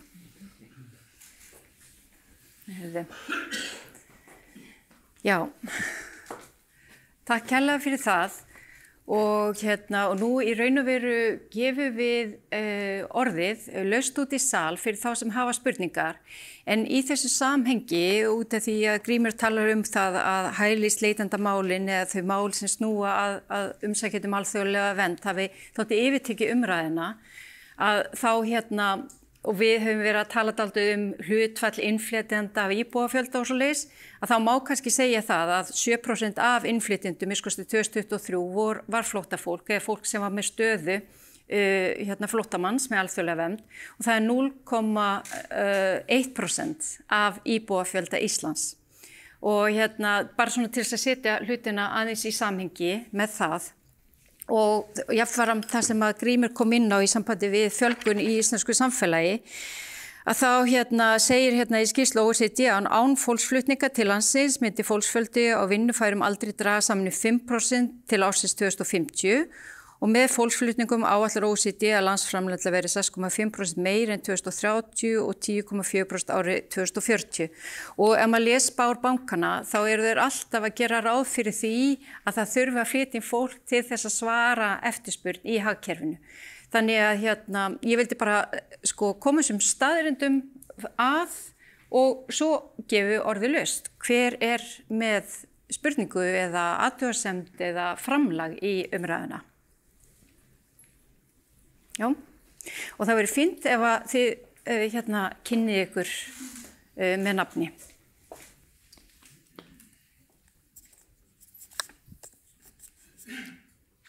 Já, ég heiti Snorri Marteinsson.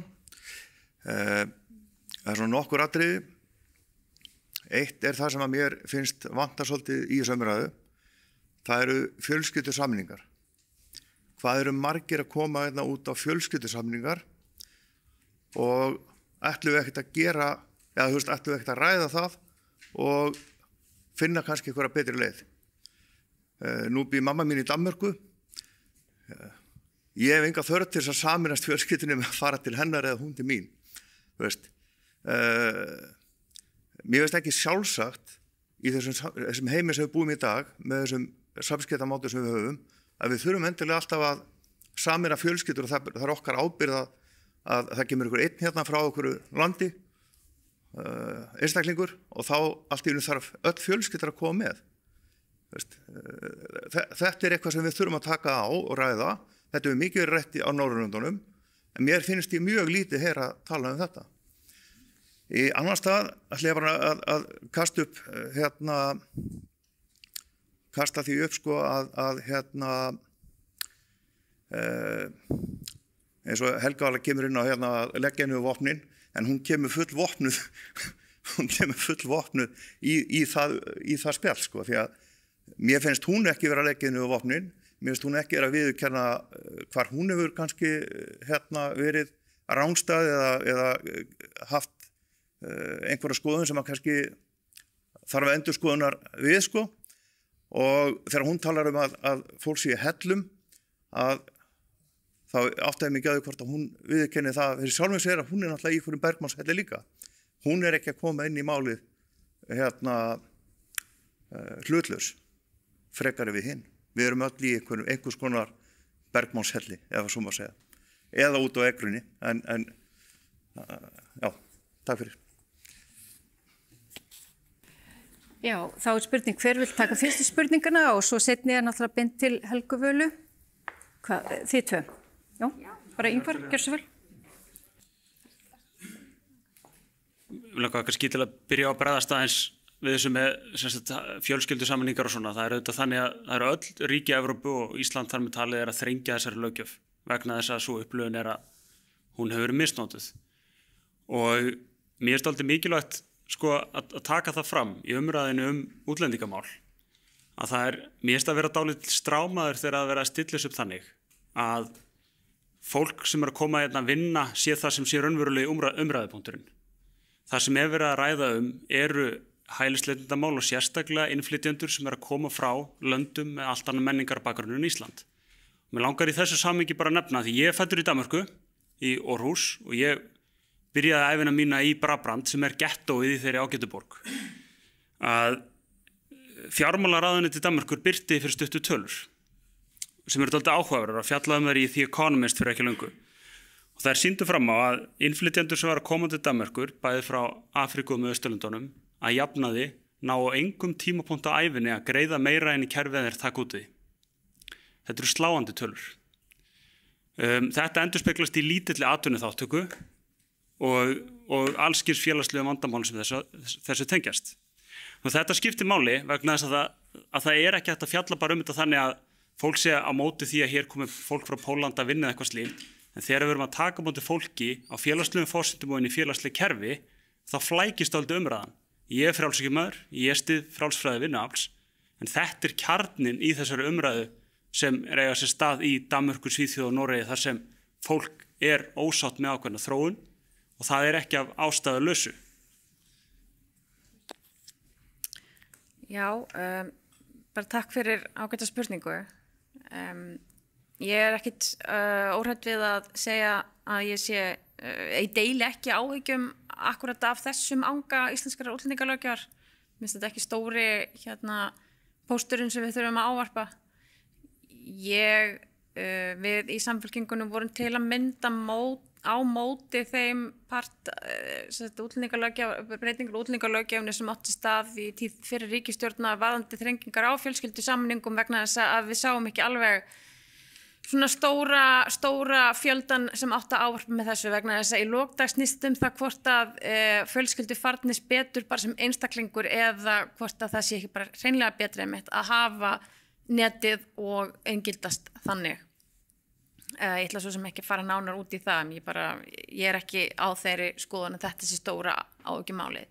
En fyrst við erum að tala hérna Danmörku og rætur okkar þar, þá vil ég nú bara taka það fram að ég fluttist til Danmörku sem innflytjendabarn 1991. Getið þið ímyndað ykkur hvaða hópur var líka að flytjast til Danmerkur sem flótta, ég var alltaf bara sem dóttir mann sem var að leiðin í háskólanám. Þannig að fjöldin allir af fólki sem var að koma frá Balkanskaganum, frá Júgoslavíu. Og ég var með þeim í svona ákveðunum inngildingaprósess, ég var þarna með þeim í dönsku tímum.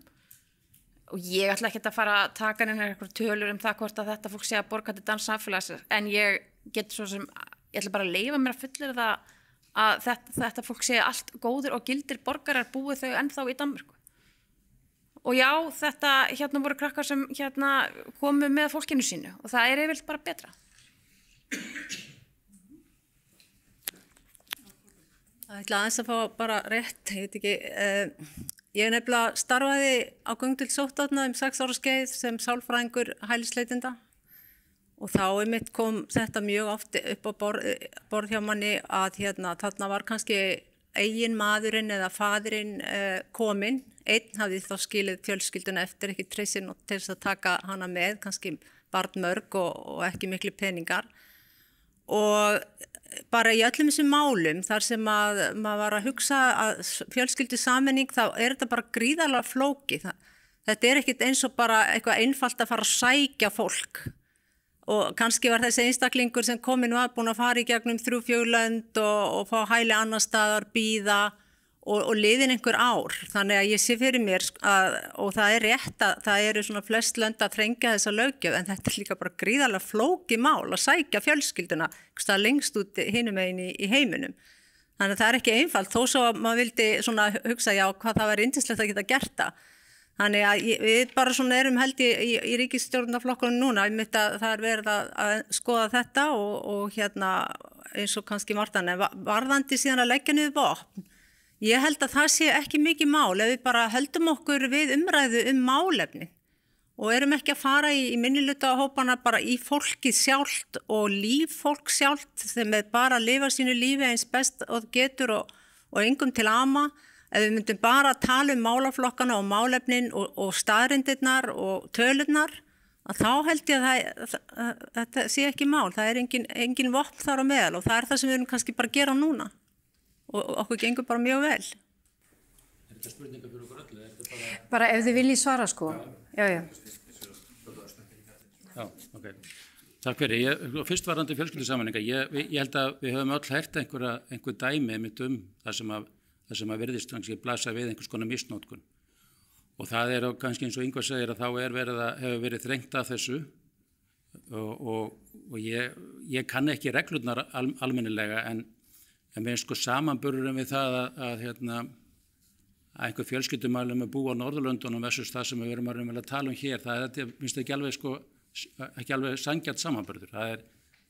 Þú getur alveg farið til Danmerkur og verið hjá móðuðinni og vilt Snorri, það ekkert vandamál.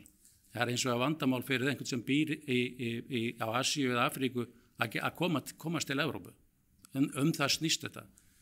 En ég hins vegar tek undir það að ég þekki dæmi, ég hef heyrt dæmi það að það sé verið að misnota þetta kerfi og ég held að við þurfum að passa það og það gildir öll kerfin og allt kerfið að við viljum reyna að hafa gott kerfi sem litla líkur á sem misnotaðar. Því að þá getum við tekið á móti fólki og hjálpa til við þessa sem kallað hefur verið inngilding í íslensku samfélagi og þar spila íslenskan mikið atriði. Svo bara hafi Ingvar verið að beina þetta til mín að það hafi verið einhver strámaður að tala um útlendingamálin í víðara skilningi, þá finnst mér bara þessu verið að blanda saman. Ef við hefum að tala fólk sem að koma frá Asíu og Afríku og inngilding þess í íslenskt samfélag, þá skulum við endilega bara halda okkur við það og láta ekki orðalagið okkar vera þannig að við sem tala allútlendinga. Og bara mjög örsnögt, ég lofa. Bara tengt þessu, að því að ég alveg sammála eins og Kolbrún kemur inn á að auðvitað vill fólk vera með fjölskyldunni sinni. Ég held að það sé bara nokkuð náttúrulegt og en þess vegna held ég til dæmis það sem að miðflokkurinn hefur talað fyrir að það ætti bara að vera heildstæð umsókn þegar þú ætlar að sækja hæli á Íslandi, frekar þess að við erum með núna þar sem kannski að koma börn hingað, einhver tíma að sækja svo eða þú kemur hingað og sækja svo þú veist, og þessi þrenging að fjölskyldusameiningunni eins og Grímur líka bendir á, þú munt alltaf finna lúphólið, sko.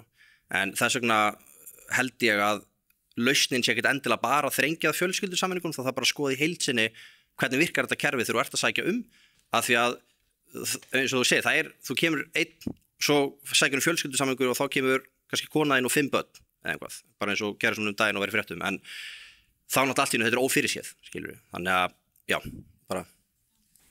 Já. Takk fyrir. Já, Helga Vala, ég veit ekki hvort þú vilt segja eitthvað, nei, ok. En ég ætla kannski aðeins að bæta þig við bara í tengslu við þessa umræðu fjölskyldusameiningu, að þetta náttúrulega réttur sem fólk hefur samkvæmt alþjóðlögum og við höfum þessar alþjóðlegu skuldbindingar, þannig að auðvitað það hvernig þetta verður útfært og gert, það náttúrulega eitthvað annað mál. En þú kannski kynnið þig? Komið sæl, ég heiti Hildur Þórðardóttir og ég var í framboði fyrir lýðræðisflokkinn, þannig að þá vitið þið svolítið hvar ég stend. En til að byrja með þá hef ég varið mjög miklum tíma í múslimalöndum og þekki menningu þeirra. Og ég veit að það er mjög eftirsóknarvert að koma til Evrópu og búa hér og vinna og hvort fólki fer aftur heim eða ekki. Yfirleitt fer fólki ekki aftur heim heldur alltaf einn bróðir þarna og einn bróðir þarna og svona. Þannig að, og fjölskyldan er rosalega mikilvæg hjá múslimum. Það er alltaf sem fjölskyldan heldur saman. Þannig að þegar einn kemur þá getum við bara reikna með að komi 20 manns í viðbót. Og ég ætla líka að segja með múslima menningu að hún er svo gjörólík evrópskri menningu að það er ekkert hægt að kenna fólki trúfrelsi. Já, hér er ekki trúfrelsi og hér þurfa konur ekki að vera með slæður og hér hafa konur jafn mikil réttindi og menn og svona. Minn það er alveg saman hvað þú kennir þessu fólki, þetta bara stangast í þeirra eigin gildi og þeirra trú. Ef þú fyrir eitthvað að segja að já, og hérna berum við virðingu fyrir öðrum trúarbrögðum, þá bara nei, þú veist, þá er ég að vanvirða alla og þá er ég að brjóta trú mína. Þannig að þessar menningar eiga ekkert saman. Þess vegna eigum við ekkert að vera að taka við allt á mörgum múslimum því þá bara verða þeir í meirhluta og við verðum minnihluti. Og ef við viljum það, íslensk menning hverfi, þá bara verða okkar góðu. Þannig að ég var svo mikið meina þessu spurningu. Ég er bara svona aðtjóðsamt. Takk fyrir. Heyrðu, og ég í stað þess að gefa þetta til pallborðsins, þá ætla ég að fara til næstu áhörenda eða áhörenda sem að baðum orðið, Jasmína, sem kom hingað til Íslands á flótta frá Bosníu. Takk fyrir Magna. Jasmína heiti ég og hún kynnti mig alveg ágætlega en annars er ég stjórnmálafræðingur búið að vinna í þessu málaflokki í fjöldamörg ár og er innflytjandi og alls konar hef alveg þekkingu og ég get ekki heyrt annað að það er að þegar við erum að tala tjáningafrelsi þá verði ég að segja að það skortir rosalega mikið þekkingaleysi í umræðuna og það er það sem held ég það sem við svolítið glímum við og auðvitað get ekki stjórnmálamenn vita allt og þekkja allt en það sem við erum að tala um málfrelsi er aðalega að við þurfum að halda okkur við staðreyndir og ég held Helga Vala gerði það bara mjög vel. Allt þetta mér finnst og ég hef skoðun á hinn og þessu. Jú, við hefum skoðun en til þess að ræða þessi mál og setja vopnahlé þá þurfum við að gera það náttúrulega með staðreyndum og staðreynda er svo eins og hún sagði. Hér kemur vinnandi fólk og ég verða að leiðrétta líka. Hér erum við ekki að tala um útlendinga. Hér erum við að tala um innflytjendur, flóttafólk og fólk sem sækjum alþjóðlega vernd. Þetta eru 3 hópar. Þannig að til þess að vera mjög skilvirk og hvað við erum að tala um, það þurfa stjórnmálamenn fyrst og fremst að læra það. Þrennt. Í öðru lagi, það sem staðreynda þurfa að koma hvort hóp fyrir sig. Þar sem við erum að tala lítil mál, við erum að yfirfæra einhvert vandamál sem í Danmörku, Noregi og fleiri löndum sem hafa ekki nægilega mikið komið til landsins hér og varla komið til landsins af sumu. Stærsti hópurinn hér sem að búa á Íslandi innflytjendur sem að koma frá Póllandi, sem að koma frjálst á vegum frjálsflæðis og aðra samninga. Þannig það einn punktur. Þannig Umræða mjög einföld að mínu mati þegar við tökum hvert flokk fyrir sig. Mér finnst líka, ég verð að bregðast við að að hverju fólk að koma og svo koma fjölskyldur. Það vegna þess að yfirleitt kemur karlmaður vegna þess að hann mjög auðvelt með að bjarga sér út í heimi, síðan koma fjölskyldurnar að því við erum alltaf að tala einhverja einstaka karlmenn. Flestir eru með konur og börn. Þess vegna ástæða fyrir það að fólk kemur hingað og það tengist. Í öðru lagi, við erum að tala fólk kannski sem myndi vegna betur ef það hefur tengslaneitt. Að því margir innflytjendur og flóttafólk sem koma hingað hafa ekki tengslaneitt. Þannig við getum rætt þetta fram og tilbaka stóra. En það sem ég vil spyrja það af hverju erum við að tala vandamál? Þú veist, það hef ég rosalega erfitt með að eiga skilja. Hvað vandamálið? Þú veist, innflytjenda vandamál, flottamanna vandamál, útlendinga vandamál. Hvað nákvæmlega vandamálið? Það sem skapast af þessum hópum. Ég get líka bent ykkur það, í öllum þessum sal, það eru hvítir Íslendingar á mestu leyti og stjórnmálafólk langt flest líka þar. Hvítir Íslendingar. Hvar fólkið það sem Sóley var að tala það sem endurspegla samfélagið? Þannig umræða þarf líka snúast það. Hver að svara fyrir slíkt? Hvernig setjum við hana fram og hvað þá akkurat vandamáli sem við erum að tala hér? Vegna þess langt flestir á Íslandi, 89%, 87-89% á vinnumarkaði. Þannig þetta vinnandi fólk og þar með flóttafólk líka. Þannig að ég skil ekki hvað þá vandamálið. Ef við erum að setja peningin inn í kerfin til að hafa tekjur og drífa efnahaginn okkar, það með fólki sem kemur á utan og vinnur hér. Hvað erum við, af hverju allur þessi hópur einhvern veginn skilgreindur sem vandamál? Ef einhver af stjórnmálafólki getur svarað með því. Já, takk fyrir það. Og út af því að við erum svo hrifin af staðreyndum að þá vil ég kannski segja eitt í sambandi við það sem að Teiti var að koma með dæmið hverju vinna og hverju ekki og hverju kostnaði fyrir samfélag og ekki, að þá náttúrulega eru eins og samkvæmt skýrslu OECD fyrir Ísland, þá eru netta áhrifin bara þetta kemur út á jöfnu út af því sem að verið að borga í skatta og gjöld til samfélagsins. Já, takk Magna. Bara skemmtilegt og sért að vitna í OECD. Byrja á því að segja, Jasmína, alltaf gaman að heyra þig tala hennar málflokk. Þú ert náttúrulega hafsjór fróðleiks og bara ástríðan skín svo í gegn og ég deili henni með þér, en ég kem bara af allt öðrum stað vegna þess að þinn reynslu heimur þetta allt annar en minn og flestra þeirra sem eru hérna inni. En ég ætla, hvar á ég byrja? Ok, sko, þú byrjar að segja höldum okkur við staðreyndir og það mjög mikilvægt að við gerum það. En við þurfum líka að taka tillit til tilfinninga fólks og horfa á þær.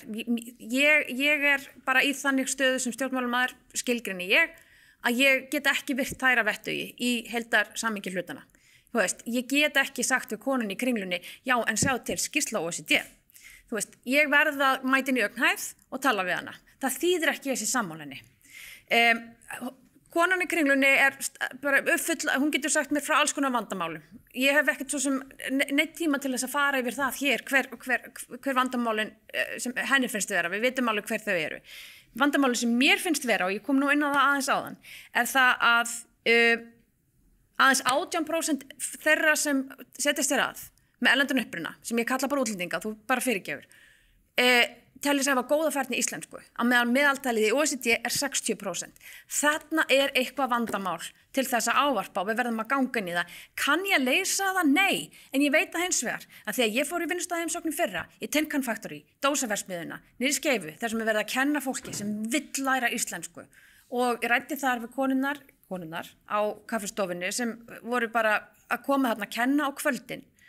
og voru búin að gefast upp á því að vera í grunnskólanum vegna þess að þær upplifðu bara einhvern veginn að það væri ekki verið að rækta þetta verkefni. Þetta finnst mér vera stóra vandamálið. Sko, og svo getum við, og ég veit ég hef lítinn tíma og ég geti að tala þetta lengi og ég var nú einhvern veginn búin að undirbúa mig meira undir málfrelsið. En svona þetta. Alright, já, þetta rétt, þetta mjög margt, en bara að því við erum að, þú veist, það mjög mikið af tölfræði sem að koma fram, þú veist, hvert nákvæmlega vandamálið. Ég til að vera orðið vandamál þegar 42% fanga á Íslandi af erlendu bergi brotnir, þegar miklu lægra hlutfall, skilurðu, af þeim, þú veist, þeir ekki 42% á Íslandi. Það kom út skýrsla fyrir 2 árum frá félagsmálaráðuneytinu sem sagði að hælisleitendur á Íslandi sem hafa búið á Íslandi meira í 5 ár, 45% atvinnulausir. Það stórt vandamál. Og það getur verið að lausnin felist í því að við þurfum að taka betur á móti fólki, getur vel verið, en þetta eru staðreyndir. Það líka staðreynd að koma daginn þegar kemur að atvinnuleysi og langtíma atvinnuleysi, með minnir, ég man ekki, það var öðru hvoru með við 50% voru erlendir einstaklingar. Þannig að þetta vandamál. Það þýðir ekki að fólkið, og mér finnst þetta oft mitt blanda sér, svo Grímur að benda á, að þú veist, við erum ekki að standa okkur nú vel að taka á móti fólki, það rétt. Ég held að hluta vandamál sé líka þegar kemur stór hópur af fólki og talandi tengslanendið, ég á mjög marga pólska vini eftir að hafa unnið í fisk og margir þeir eru mjög stoltir af því að tala ekki íslensku. Við þurfum ekki að tala íslensku, skilur við erum bara við förum bara í Euromarket og eitthvað svona, skilur við. Það eru auðvitað hluta vandamálinu líka þegar kemur of stór hópur. Ég upplifði þetta líka þegar byrjuði í Ástralíu, að asíska samfélagið voru mjög stolt að halda sig bara í hverjunum þess að geta talað móðumálið sitt, skilur við. Það eru auðvitað líka vandamál. Að það ekki nóg bara að kenna íslenskuna, fólk þarf líka að vilja læra íslenskuna. Þannig að ég held að hluta því sé þegar komur svona stóru hópar það kannski upplifa ekki sömu þörf. Þannig að tölfræðin klárlega benda á, það eru mörg vandamál að taka á. Og auðvitað eru til íslenski glæpamenn líka, skilur, þurfum að taka á þeim, en ég alveg klárlega því að það eru fullt af þessum vandamálum og við þurfum bara að breyta kerfinu að mörguleitin þessu, maður hefur ekki mikinn tíma, en það eru tölfræðilegu staðreyndirnar, það eru mörg vandamál. Já, ég vildi bara segja að útlendingarnir, ég fæ líka að kalla hópin útlendingarnir eru ekki vandamáli, það eru við hérna heima. Við höfum náttúrulega ekkert verið tilbúin til þess að taka við þessum fjölda, móttakan hefur ekki verið nóg góð, við höfum ekki verið nóg og bara ákveðin að skilja íslensku kennsluna fyrir ýmislegt. Við þurfum bara að setja svolítið stífari reglur þar sem að tala núna að það þurfa að vera íslensku lærdómur og kennsla áður en einhverju ráðin eitthvað, það má alveg skoða ýmislegt svona. Og síðan þetta löggjafinn, það má bara og verður að hreinsa eitthvað til í honum því að það svona óreiðukennt eins og og í mörg ár hefur lítið verið gert í þessum lagabálkum sem núna verið allavega að skoða. Þannig að þetta heimagerður vandi og við þurfum að taka bara til í okkar eigin ranni og síðan auðvitað vega og meta hversu mörgum getum við tekið á móti til þess að geta sinnt virkilega vel. Og þannig spilast þetta, en það ekki útlendingarnir per se sem eru vandamáli, svo það sé bara alveg á hreinu.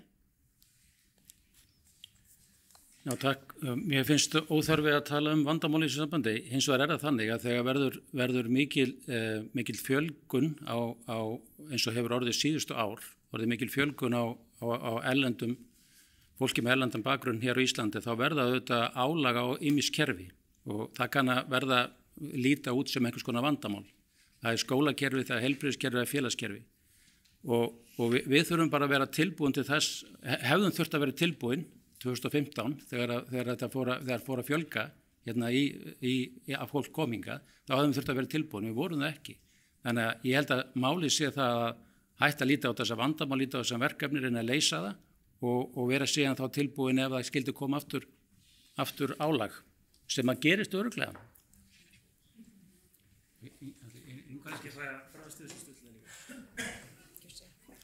Takk fyrir bara mjög fína hugleiðingu. Sko, ég vil kannski byrja að segja að heilt yfir það alltaf jákvætt að vinnuafl flytjist á milli landa í þau störf þar sem framleiðin sem mest. Það gagnast því samfélagi þar sem fólkið að flytja til og það gagnast fólkinu sem þá að vinna í verðmættari störfum en það gerði heima fyrir og getur þá skapa sér betra líf. Það alltaf jákvætt. Þetta bara svona ákveðin hagfræðilegu sannleikur. Svo þetta sko annað mál sem að Ísland þetta búin að vera í þeim fasa að það búin að vera gríðalegur hagvöxtur á Íslandi, langt umfram það sem til dæmis í Evrópu, sem auðvitað knýr það áfram að fólk þarf að koma og vinna þessi störf. Mér hefur fundist vera mjög mikil samfélagsleg sátt þetta. óneitanlega fylgja þessu áskoranir.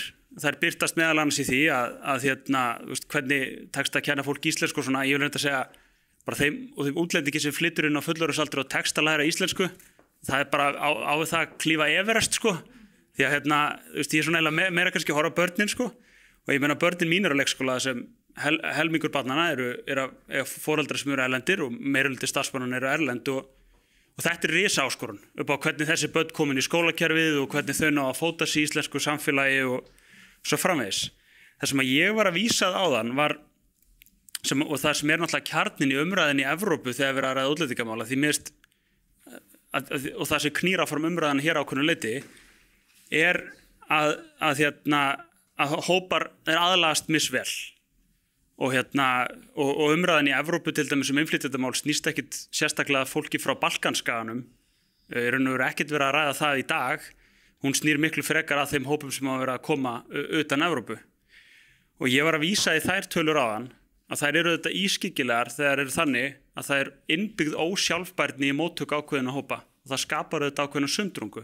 Það skapar líka þá stöðu að fólk gettóvæðist í sínum eigin hverfum og ég held að allir sem hafa eitthvað farið til Skandinavíu síðastliðin áratug, hvort sem það er Kaupmannahöfn eða Aarhus eða Stokkhólmur eða Rósenborg, að þar eru slík hverfi. Það eru alls konar vandamál sem þessu fylgja sem þarf að ræða og ótti margra á Íslandi er að við fetum niður þennan veg en samsetning innflytjenda á Íslandi er allt önnur en í þessu löndum en það geta alveg breyst á næstu 10-20 árum. Þannig að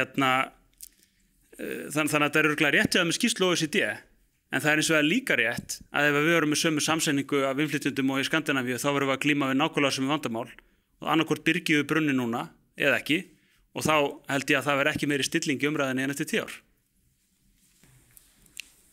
Já, þið fyrirgefi ég misnota smá vald mitt sem fundarstjóri en samt við fangana. Út af því að það er náttúrulega töluleg staðreynd en hins vegar þá benti Guðmundur Ingi sem er formaður afstöðu á það að eina ástæðan er svo að sko fangar sem er erlendi þeir fá ekki tækifæri til að leysa dómana í samfélagsþjónustu og svo er líka verið að vista í gæsluvarðhaldi fólk sem er verið að brottvísa. Það er ekki þessu 40-20. Nei, ok, já. Svala, Inga, Magnea? Já, mér langaði bara til þess að mæta ræðumönnum eða úr sal þessu, hvað ég að segja, að taka orðið múslimar og taka alla undir sama hattinn. Og ég var að taka undir með Grím að það er ekki hægt að líta á innflytjendur sem einsleitan hóp og það sama á við múslima. Það er ekki hægt að líta á múslima á einsleitan hátt. Bosnía er Evrópsland en þetta er múslimsland. Það eru múslimar í meirihluta sem búa í Bosníu. Og mér langar líka að segja að ég bjó í Svíþjóð þegar að flóttamenn fór að flytja til Svíþjóðar frá Júgóslavíu og þar var ég fyrst vör við rasisma. Og af því að fólk hefur kannski verið svona eiginlega afneita því að þetta sé til staðar á Íslandi, rasismi. Að á þessum tíma að þá voru þetta fólk frá Júgóslavíu kallað svartskallar á sænsku. Svartskallar. Þetta voru útlendingarnir sem að Svíunum fannst óþægilegt að fá til landsins í stórum stíl. Og þetta var náttúrulega stríðshrjáð fólk, ekki vinnuafl. Þetta var fólk sem var að flýja af illri nauðsyn. Þetta fólk er bara búið að aðlagast nokkuð vel í dag. En ég man bara að þessum tíma, það fylgdi þessum hópi fólks ákveðin eymd, vissulega, og afbrot. En það var líka vegna móttökunar sem að þau fengu. Svona fjandsamleg móttaka frá, ég ætla bara að segja, rasistum. Og svo er ég sammála Sóli með að ekki líta á fjölbreytileika í samfélaginu sem veikleika heldur styrkleika og þetta er ekki vandamál heldur verkefni Af því að samfélagið er ekki sterkara en veikasti hlekkurinn í keðjunni. Það er þannig. Og það er ekki hægt að óska vandamálinu burtu, heldur þarf að samþykkja þau eru hérna. Og bara að lokum, við erum hérna í þjóðminjasafninu og sýningin heitir Þjóð verður til. Og við erum alltaf að verða til. Það er ekkert the end, sko. Þannig að við erum ennþá að verða til. Takk.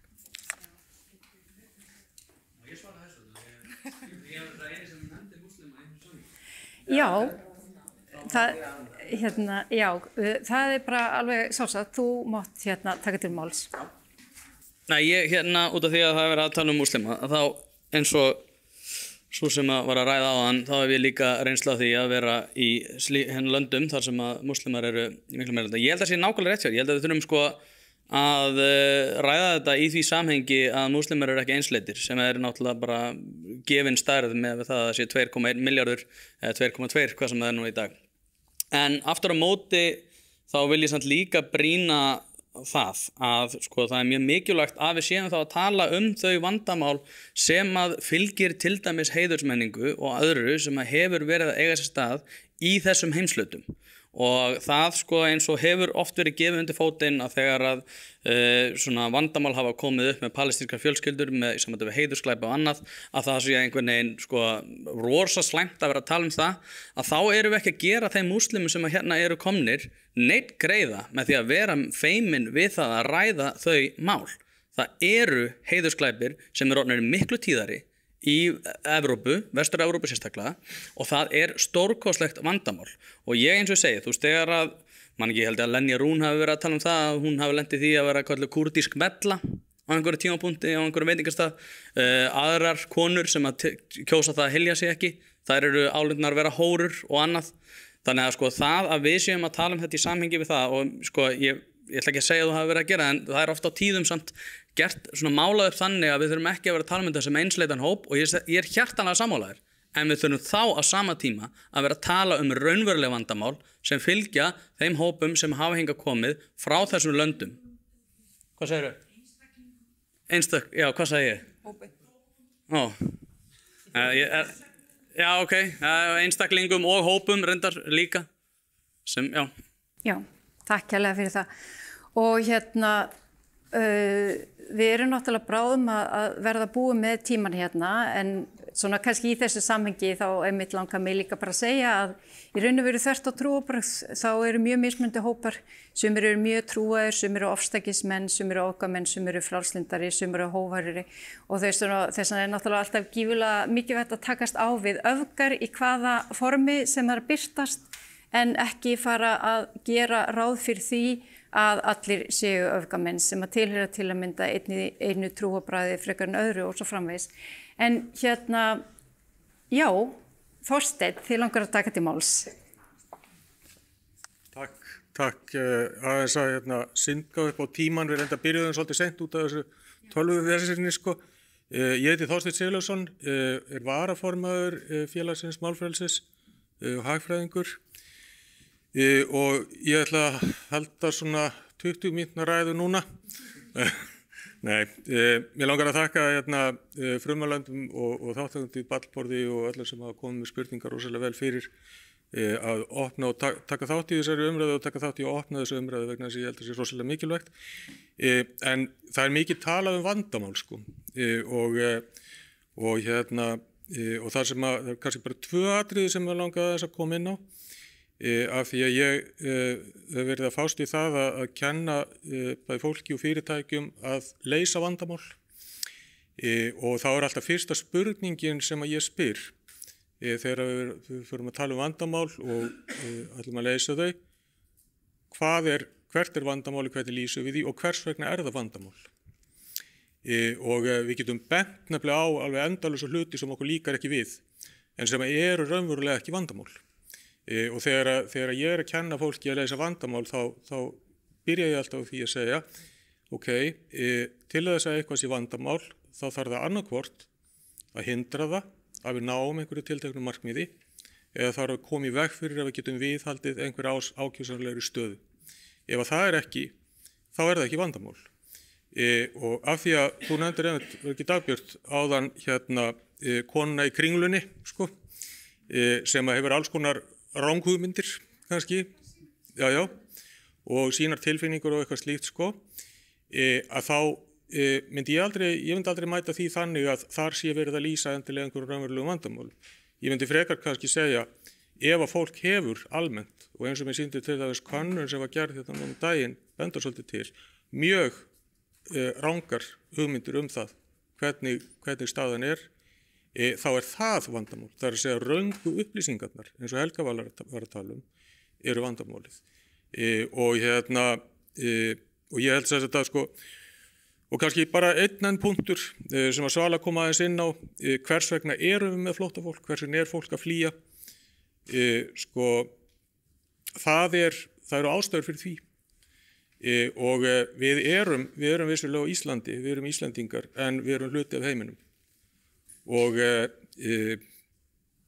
Og sko, þannig að þegar við spyrjum ábyrgð, við spyrjum af hverju ættu við að vera að taka við einhverju fólki sem að koma staðar annars staðar frá, það vegna að við erum þáttakendur í að skapa stöðuna sem veldur þessu.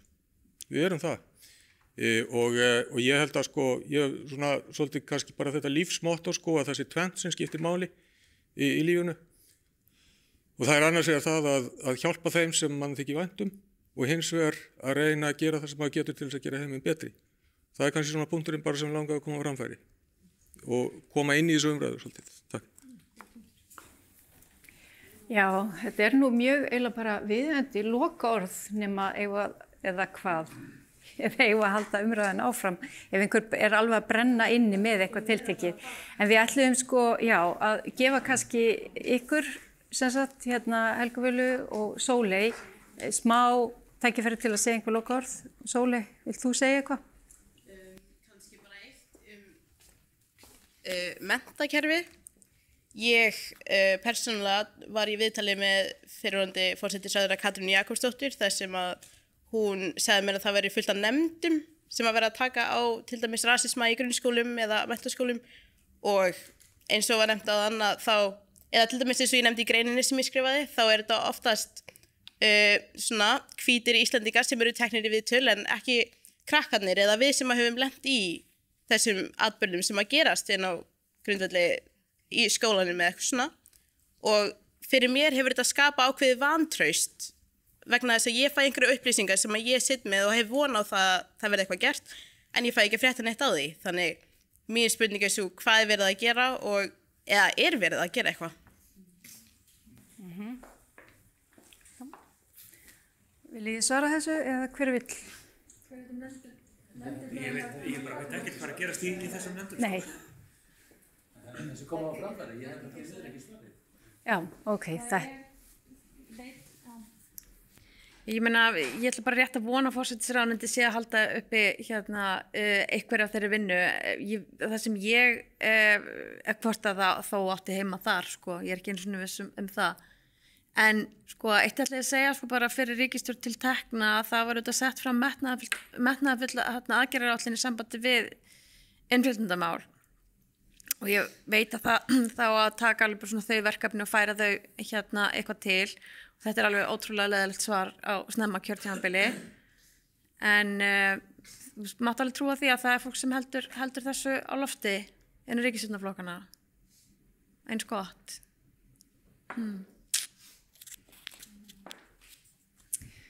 Ok, þá held ég að, Helga Vala, sem sagt, hún er búin að áþekka, hún er bara góð.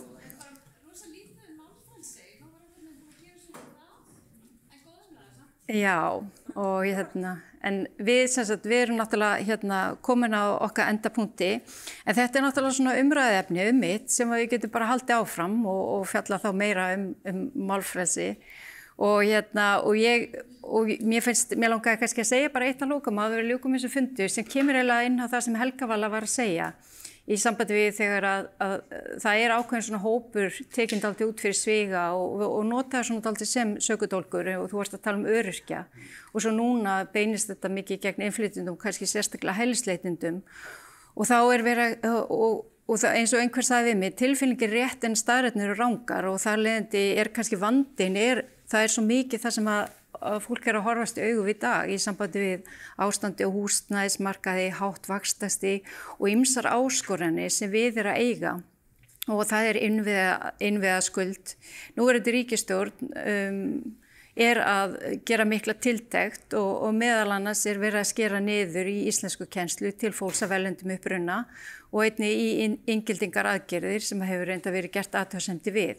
Og þá spurningin sko, hvað í grunninn vandamálið? Og það að það búið að sigla svona að feigðarósi og ekki vera að vinna vinnuna sem að í raun og veru stjórnvöld gerðu og þá kannski bara enda því sem að forsætisráðherra sagði, Kristrún Frostadóttir, þegar að fólk var að koma á Austurvelli og mótmæla stjórnleysinu á landinu og landamærunum. Hún sagði beinið sjónum ykkar að stjórnvöldum, ekki að fólkinu sem hérna og býr hérna og að vinna hérna, 80% frá Evrópska efnahagsvæðinu og við að auðvitað uppfylla þjóðrætlega skuldbindingar þegar kemur á móttöku flóttafólks og eins og ég segi, flóttafólks sem með stöðu flóttafólks og alþjóðlega vernd á Íslandi 0,1% af íbúafjölda landsins ef maður reiknar það bara út frá tölum Hagstofunnar. Þannig að ég held að sko, það var akkur það og það var svona hugmyndin að við myndum fá stjórnmálamenn til að tala hvað geta fólk sem í stjórnmálum og stjórnmálflokkum gert til að stuðla að samheldni og viðhalda samheldni í íslensku samfélagi í staðinn fyrir að taka kannski undir einhverja staðleysur og stuðla að sundrungu og þetta náttúrulega samheilt verkefni allra, nákvæmlega eins og Sólveig var að segja. Nágranni sem kemur og heilsar upp á þig og þegar þú mætir í hverfið þitt og svo framvegis. Og það líka þannig með marga sem eru innflytjendur eins og múslimar, þeir finna þetta fyrir því að fólk tekur því með fyrirvara og það sjálft að bjóða nágrannum í heimsókn og stundum tekur það mjög langan tíma að síðan bara þegar að þessi múrar eru felldir eins og ég hef persónulega reyslað því að kona sem að vildi bara múslimi með slæðu og valdi að bjóða nágrannum, það var eins sem vildi aldrei koma, svo loksins komun og henni fannst svo gaman og maturinn svo góður og nú eru hann barnapían þeirra. Skilur, þannig að þú veist, þetta líka þetta, brjóta múrana, taka smá ábyrgð sem einstaklingar, sem hópar, sem samfélag og auðvitað ekki síst sem stjórnmálamenn. Þannig að ég vildi kannski bara enda þessu. Takk fyrir.